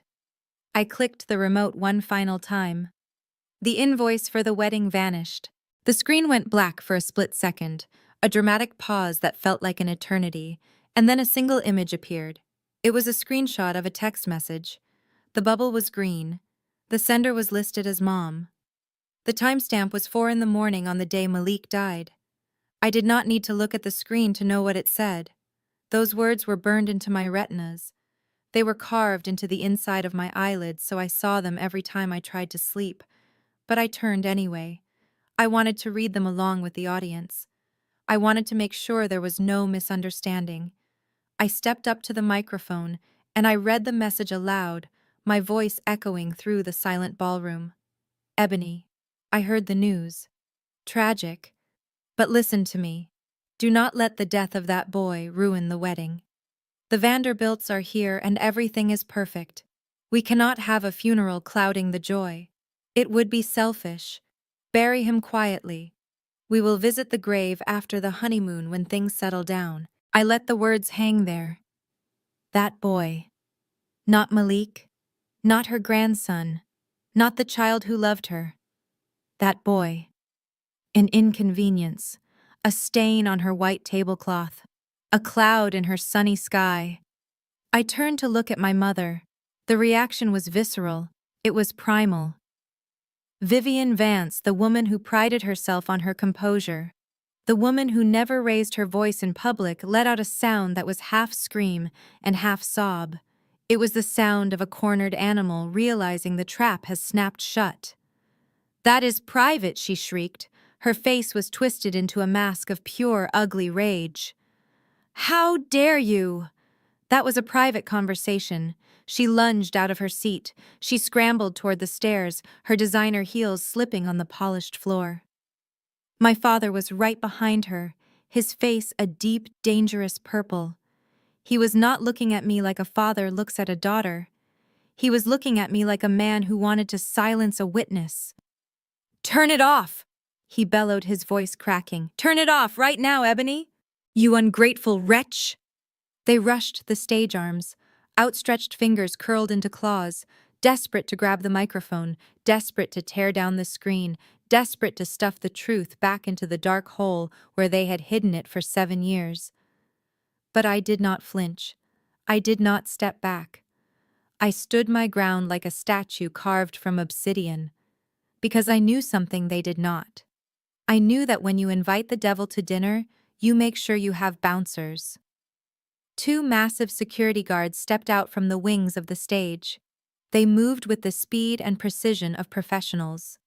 They did not grab my parents roughly. They simply stepped in front of me, crossing their arms, forming a human wall of muscle and stone. My father ran straight into the chest of the lead guard. He bounced off, stumbling back, his dignity shattering along with his momentum. He looked up at the guard, expecting to use his authority, expecting to command him to move. But the guard just looked down at him with a look of absolute cold contempt. The guard had seen the screen. The guard knew what kind of man was standing in front of him. My mother tried to push past them, reaching for me through the gap between their bodies. "You are ruining us!" she screamed, spit flying from her mouth. "You are destroying your own family!" I looked at her through the wall of security. I looked at the woman who gave birth to me and realized I felt absolutely nothing for her. The cord was cut. The debt was paid. "I am not destroying the family, Mother," I said calmly into the microphone. "I am just reading the minutes of the meeting. You wanted a quiet burial. You wanted me to hide my son in the ground so you could drink your champagne in peace. Well, I am digging him up. I am putting him right here in the center of the room, and I am making sure that every single person in this city knows exactly what you sacrificed to buy those orchids." The room was a tomb. The deacons from the church were taking off their glasses, wiping them nervously, unable to look at Bernard. Brad was staring at Chantel like she was a stranger, like she was something contagious, that he needed to scrub off his skin. The facade was not just cracked. It was pulverized. They were naked in front of their gods. And I was the one holding the light. I gestured to the side of the stage. My assistant Marcus walked out. He was carrying a large rectangular board covered in a velvet cloth. It was the kind of prop you see at charity galas and lottery announcements. It was theatrical. It was dramatic. It was exactly what my parents loved. Marcus set the board on an easel in the center of the stage, right next to the screen that was still displaying my mother's cruel text message. He pulled off the velvet cover with a flourish. Underneath was an oversized novelty check. It was 3 feet wide. The amount was printed in bold black letters. $95,000. The exact sum my father needed to pay back the church before the FBI knocked on his door. The exact sum my mother needed to keep her name on the society roster. I walked over to the check and rested my hand on it. I looked down at my parents, who were still being held back by security, their faces a mask of confusion and terror. They stopped struggling. They looked at the check. They saw the number. And for a split second, I saw hope flicker in their eyes. It was a pathetic, desperate hope. They thought maybe, just maybe, this was still part of the show. They thought maybe I was going to humiliate them, but still give them the money. They thought they could endure the shame if it meant avoiding prison. "You came here tonight for this?" I said, my voice calm and conversational. You came because you are in trouble. Serious trouble. You stole from the church building fund, Dad. You took money that was meant for a new roof, and you used it to pay the interest on a house you cannot afford. You committed fraud, and now the auditors are coming. A murmur went through the room. The deacons in the back were whispering furiously. I saw one of them pull out his phone, probably calling the police or a lawyer. My father flinched as if I had hit him. And Mom, I continued, turning my gaze to her. You need this money to keep up appearances. You need it to pay the dues at the club. You need it to buy the silence of your creditors. You are drowning in debt, but you are more afraid of drowning in irrelevance. I picked up a thick black marker from the easel tray. You asked me for a loan. You asked me for a bailout. You told me that if I gave you this money, I could come home. You told me I could be part of the family again. I uncapped the marker. The smell of permanent ink filled the air. Well, here it is. $95,000, liquid assets. Available immediately. It is enough to pay back the church. It is enough to keep the wolves away for a few more months. It is enough to buy your freedom. I looked at them. They were leaning forward again, their eyes locked on the check. They were like addicts looking at a needle. They wanted it so bad they could taste it. You said this money would save the family honor, I said. You said it would prove I am a good daughter. Well, I am a good daughter. I am a daughter who remembers. I wrote the date on the check. Today's date. I wrote my signature on the bottom line. It was a bold, sweeping signature. The signature of a CEO. The check is real, I said. The money is in the account. It is ready to be transferred. All it needs is a payee. My father took a step forward, his hand reaching out instinctively. Ebony, please, he whispered, his voice cracking. Please just give it to us. We will do anything. I looked at him. I looked at the man who taught me to ride a bike and then left me to die in a parking lot. I looked at the woman who gave me life and then texted me to bury my son quietly. You need this money to stay out of prison, I said. You need it to save your souls. I held the marker over the pay to the order of line. Well, Dad. Mom. I am going to give it away. But not to you. I started to write. The marker squeaked against the glossy cardboard. I wrote in big block letters so everyone in the back of the room could see. I did not write Bernard Vance. I did not write Vivian Vance. I wrote 5 words. The Malik Vance Memorial Fund. I stepped back. The words shone under the stage lights. The Malik Vance Memorial Fund. This money is not for you, I said, my voice turning to steel. This money is for the children who do not have grandparents to pay for their treatment. This money is for the mothers who have to sleep in their cars. This money is for my son. I looked at my parents one last time. You put a price on his life, $95,000. Well, I am paying it. I am paying it to his memory. And you get nothing. I capped the marker and threw it into the crowd. It was done. The check was signed. The money was gone. And their fate was sealed. I watched the realization wash over them. The money was right there. It was real, but it was forever out of their reach. My mother let out a low keen, a sound of pure devastation. My father looked like he had been shot. They were not just broke, they were publicly humiliated. They were exposed.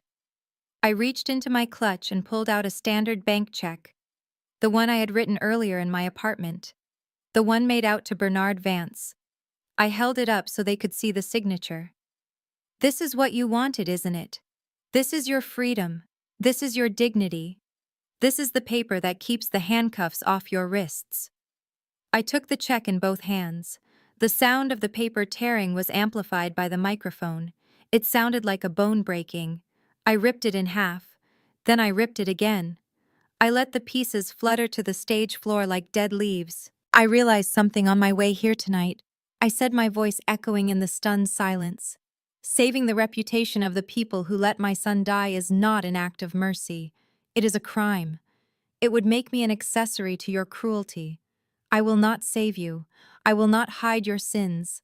The $95,000 goes to the children who still have a chance. It goes to the hospital that treated Malik with the kindness you refuse to show. My father lunged against the security guards, his face twisted. You cannot do this, he screamed. You are sending me to prison. The house. They will take the house. We have nowhere to go. I smiled. It was a smile that did not reach my eyes. It was the smile of a wolf closing in on a wounded deer. Ah, yes. The house. The beautiful estate you refinanced 3 times to pay for a wedding. The symbol of your status. I signaled to Marcus. He clicked the remote one last time. The screen behind me changed. It showed a legal document. A transfer of debt ownership. About that debt, I said, stepping closer to the edge of the stage, looking down at them. You see, my company Obsidian Strategies does not just handle PR crises. We also acquire distressed assets. We buy bad debt from banks that want to clean up their books. This morning at 9 o'clock, the First National Bank sold a package of delinquent loans to my firm. And guess whose name was at the top of the list? I pointed at my father. He stopped struggling. He went completely still. I bought your debt, Dad. I bought the mortgage on the house. I bought the liens on your car. I bought the personal loans you took out to pay for your country club membership. Every single cent you owe to the bank you now owe to me. I am not your daughter anymore. I am not the girl you abandoned. I am your creditor, and I am declaring your loans in default. Effective immediately. The room erupted. The reporters were shouting questions. The flashbulbs were blinding. But I only saw my parents. I saw them shrink. I saw them realize that the power dynamic had not just shifted. It had been annihilated. I owned the roof over their heads. I owned the clothes on their backs. And I was going to collect. The chaos in the ballroom had reached a fever pitch, but it was silenced instantly by the sound of the double doors at the back of the room crashing open. It was not the waitstaff. It was not more security. It was a phalanx of men and women in blue windbreakers with yellow lettering on the back. FBI. They moved into the room with the heavy, inevitable momentum of a landslide. The flashbulbs stopped popping for a second as the reporters turned their lenses toward the new arrivals. I watched from the stage as they marched down the center aisle, pushing past the tables of stunned socialites and trembling deacons. They were not looking at me. They were looking at the man cowering at my feet.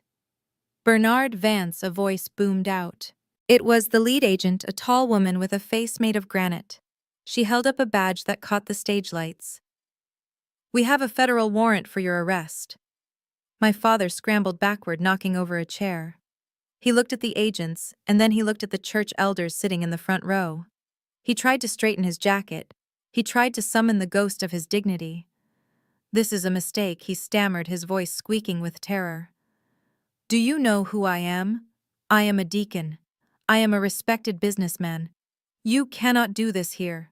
This is a private event. You are under arrest for wire fraud, money laundering, and the embezzlement of $1.2 million from the Greater Hope Baptist Church Building Fund, the agent recited. She did not care about his title. She did not care about his tuxedo. She grabbed his wrist and spun him around. The sound of the handcuffs ratcheting shut was louder than any applause my father had ever received. Click, click. The sound of a life ending. The sound of a legacy turning to dust. My mother, Vivian, let out a shriek that tore through the room. She grabbed the agent's arm, her nails digging into the nylon jacket. No, she screamed. You cannot take him. He is a good man. We are good people. Tell them, Ebony. Tell them this is all a misunderstanding. She looked up at me begging. She wanted me to fix it. She wanted the daughter she had thrown away to save her from the consequences of her own greed. I looked down at her. I looked at the woman who told me to bury my son quietly so I would not ruin a party. I told you, Mom. I said, my voice amplified by the microphone one last time. I do not hide sins. I expose them. The agents pulled my father away. He was weeping now, ugly, sobbing tears that ruined his shirt. He was dragged past the table where Brad's parents were sitting. The Vanderbilts stood up. They did not look at my father with sympathy. They looked at him like he was something they had stepped in on the sidewalk. They signaled to their security detail and began to walk toward the exit, not even looking back at Chantel. I watched my father disappear through the doors flanked by federal agents. The cameras followed him, hungry for the shot of the year. The king of black excellence in cuffs. The fraud exposed.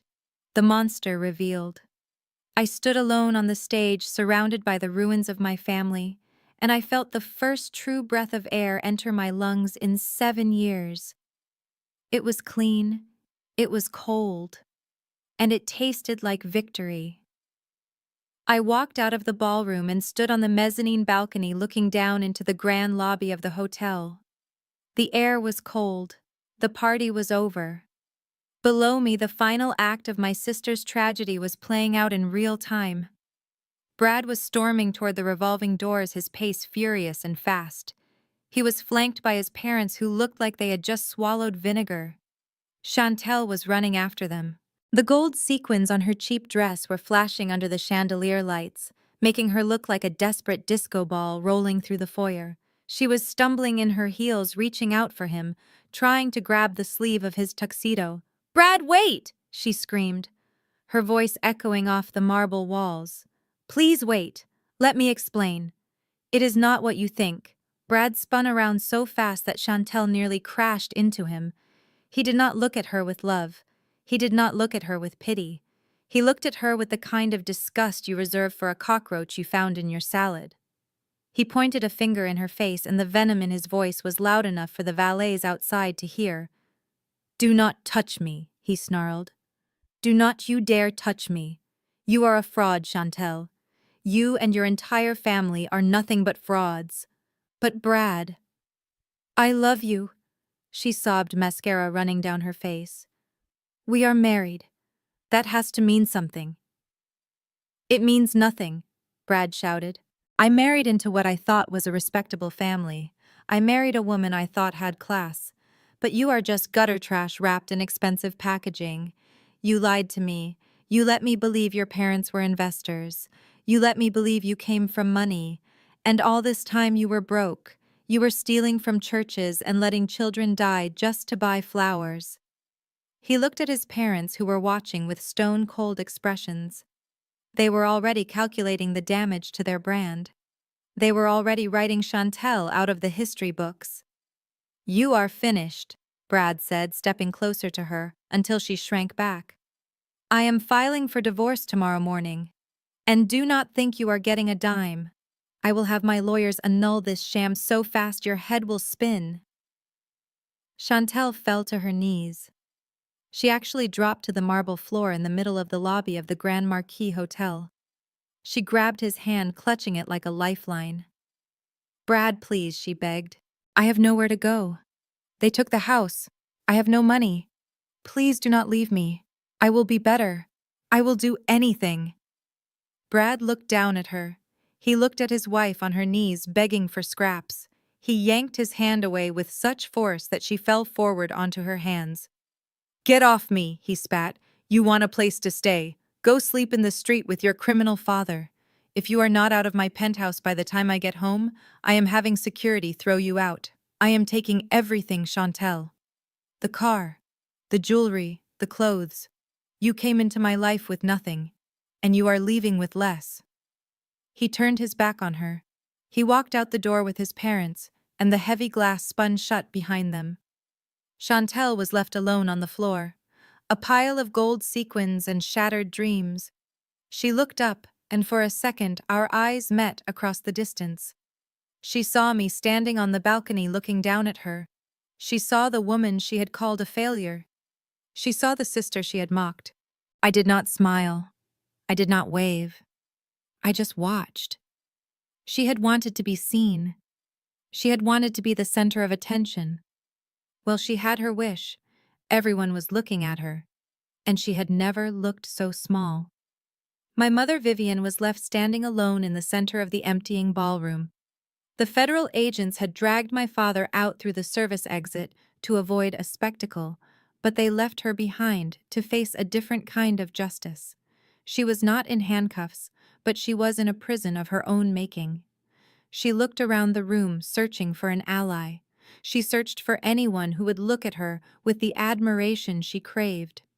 She spotted Mrs. Sterling, the chairwoman of the Botanical Garden Board and the undisputed queen of DC society. My mother had spent years trying to get into her inner circle. She had donated money she did not have and attended boring luncheons just to be seen next to her.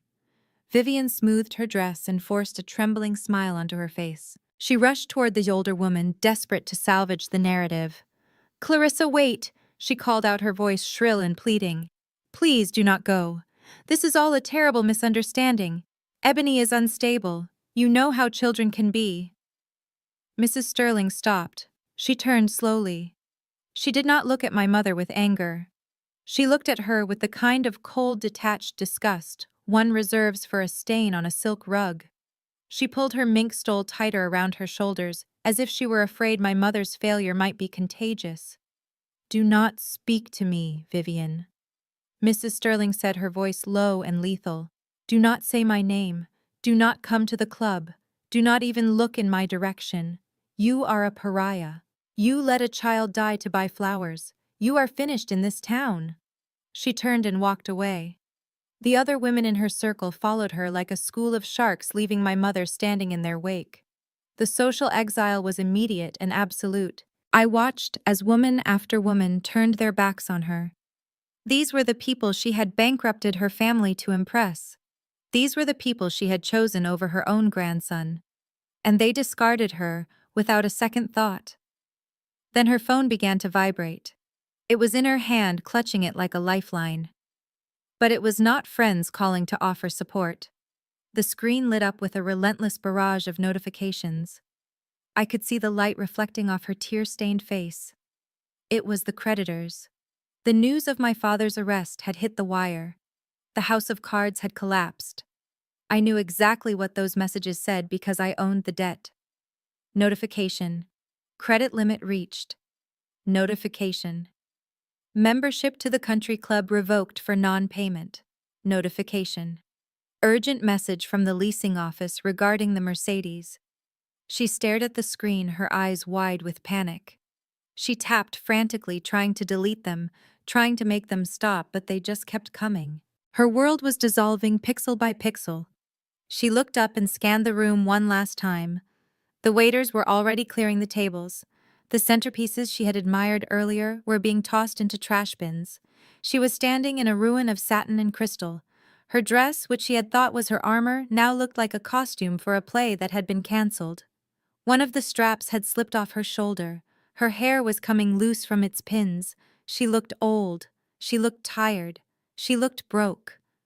For the first time in my life, I saw my mother not as a terrifying force of nature, but as a pathetic, lonely woman who had sold her soul for a seat at a table where she was never really welcome.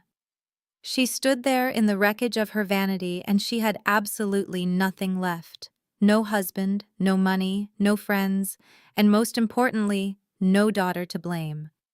She was finally completely and utterly alone.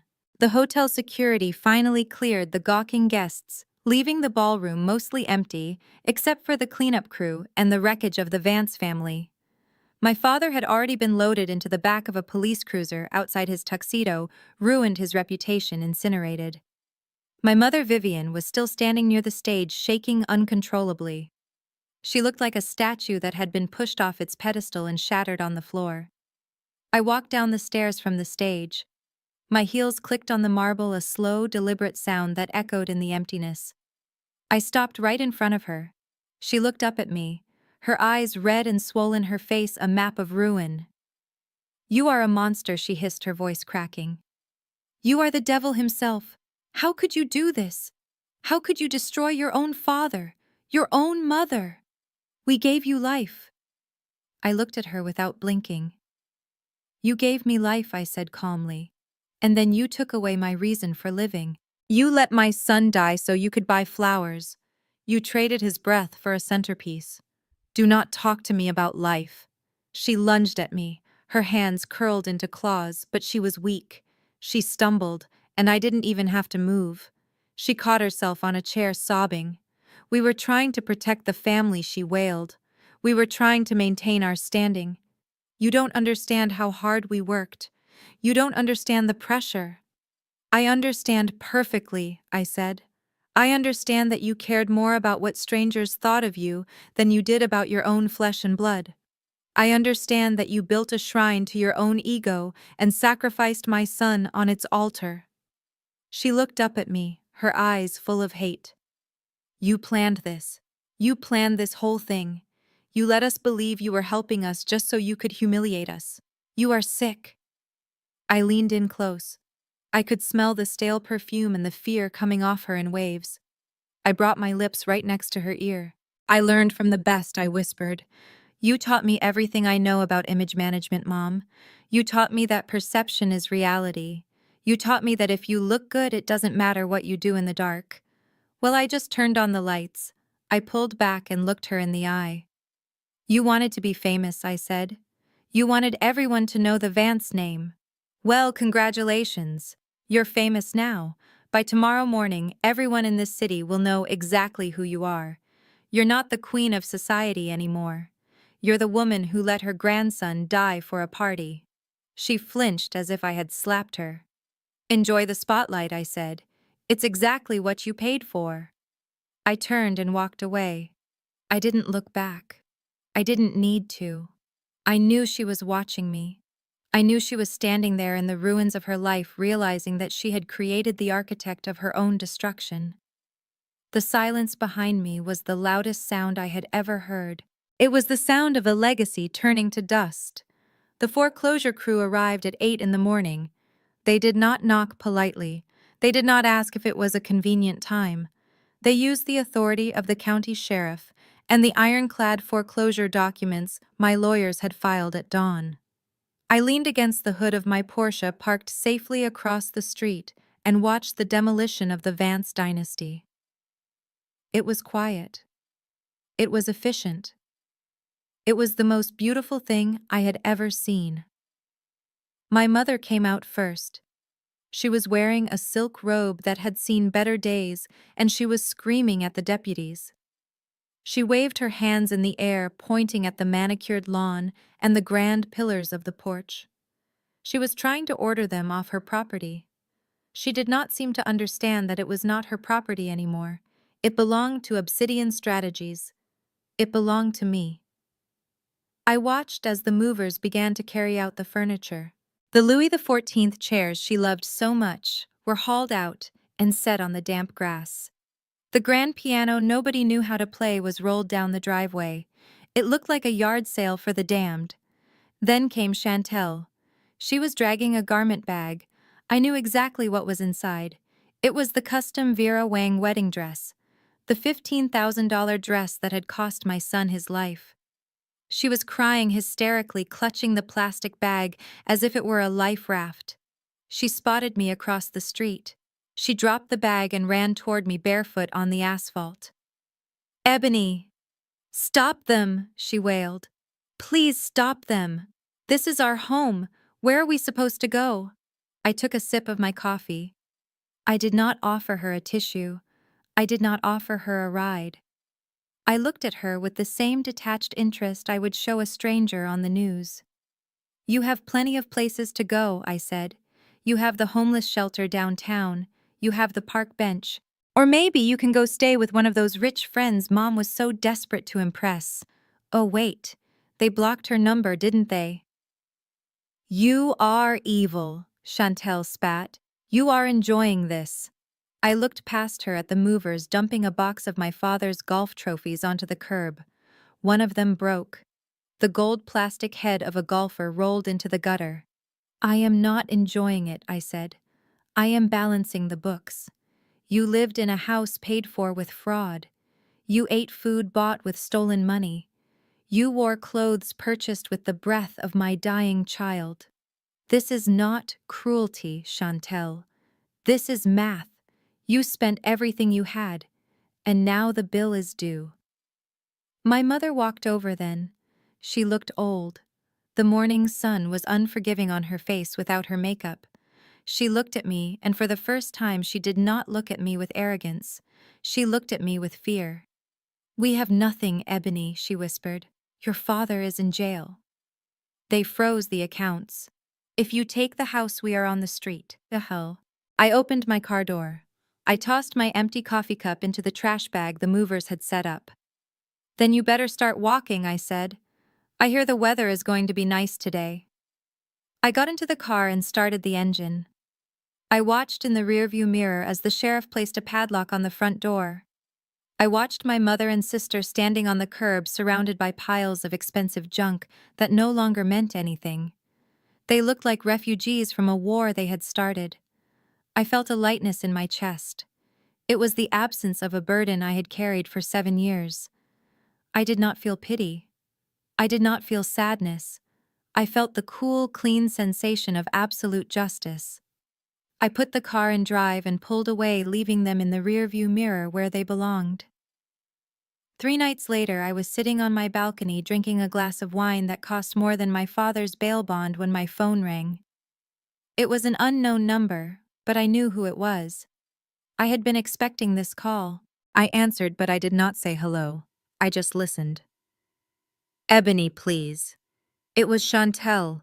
Her voice was unrecognizable. It was raw and husky from days of screaming and crying. "Ebony, you have to help me. I am at a payphone. My cell service was cut off an hour ago." I swirled the wine in my glass, watching the city lights reflect in the dark red liquid. "Go on," I said. "Brad threw me out," she sobbed. "He changed the locks. He canceled my credit cards. He even took the car. I have nothing, Ebony. I am standing outside a gas station in the rain. I have $5 in my pocket. Mom is staying at a shelter, but they do not have room for me. Please, Ebony. I am your sister. Let me stay with you. Just for a few nights. I will sleep on the floor. I will do anything." I listened to her beg. I listened to the girl who used to make fun of my clothes. I listened to the woman who told me my son's death was inconvenient. I thought about Malik. I thought about how cold he must have been in the hospital room. I thought about how he asked for his grandmother, and she never came. "You kept the dress, right?" I asked, my voice casual. What Chantel sniffled, confused. "The wedding dress. The custom Vera Wang. The one that cost $15,000. The one Mom bought with the money that could have paid for Malik's medication for 2 months. You still have it, don't you?" "Yes," she whispered. "It is all I have." I managed to grab it before the sheriff locked the door. "Good," I said. "That is a very high-quality garment, Chantel.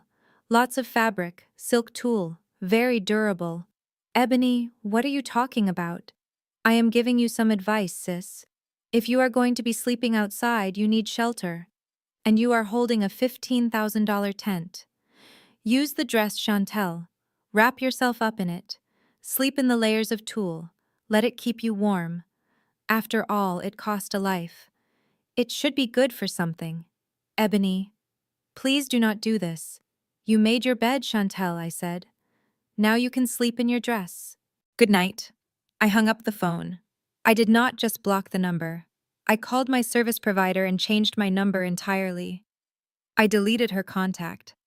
I erased her from my digital life just as thoroughly as she had tried to erase my son from hers. I took a sip of wine. It tasted like closure. The sun was setting over the cemetery when I parked my Porsche at the gate. It was the same cemetery where I had stood in the rain 7 years ago, but today the sky was clear.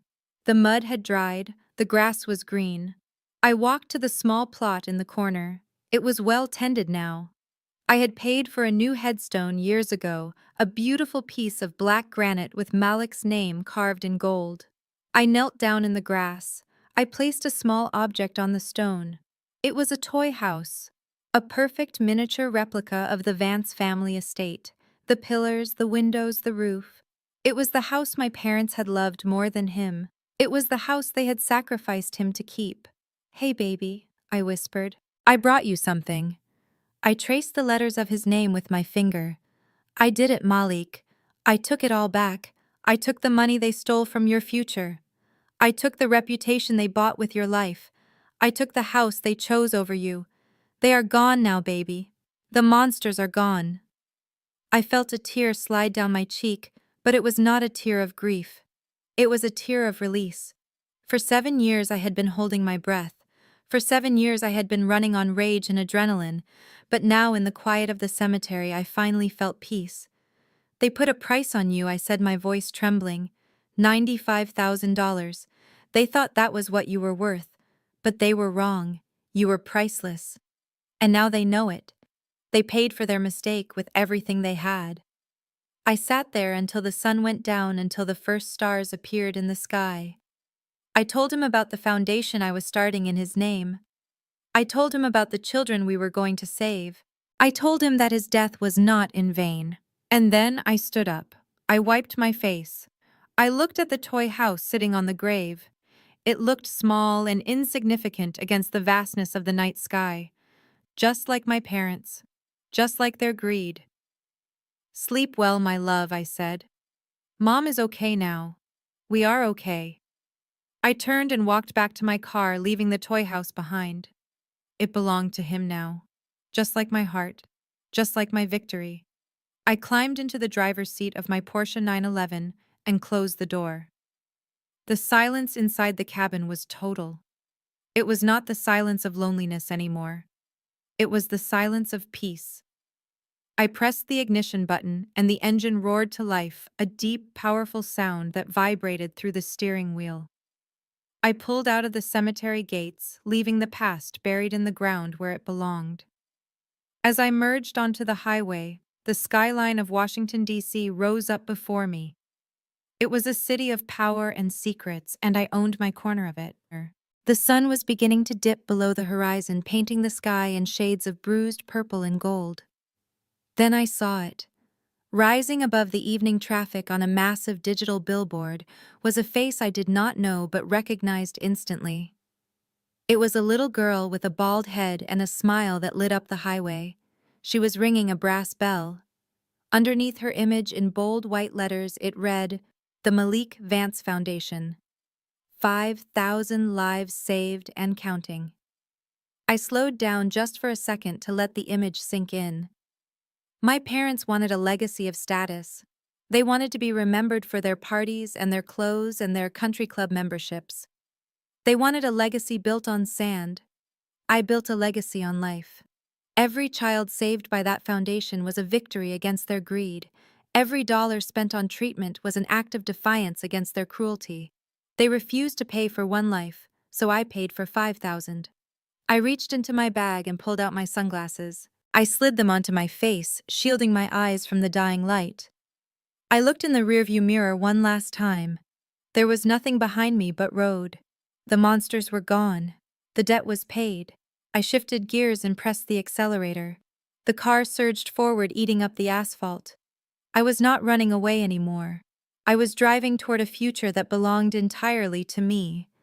And for the first time in 7 years, the road ahead was wide open. The most profound lesson from this story is that true wealth is measured in character, not status. Ebony's family sacrificed a child's life for the illusion of black excellence, proving that a polished exterior cannot hide a rotting soul.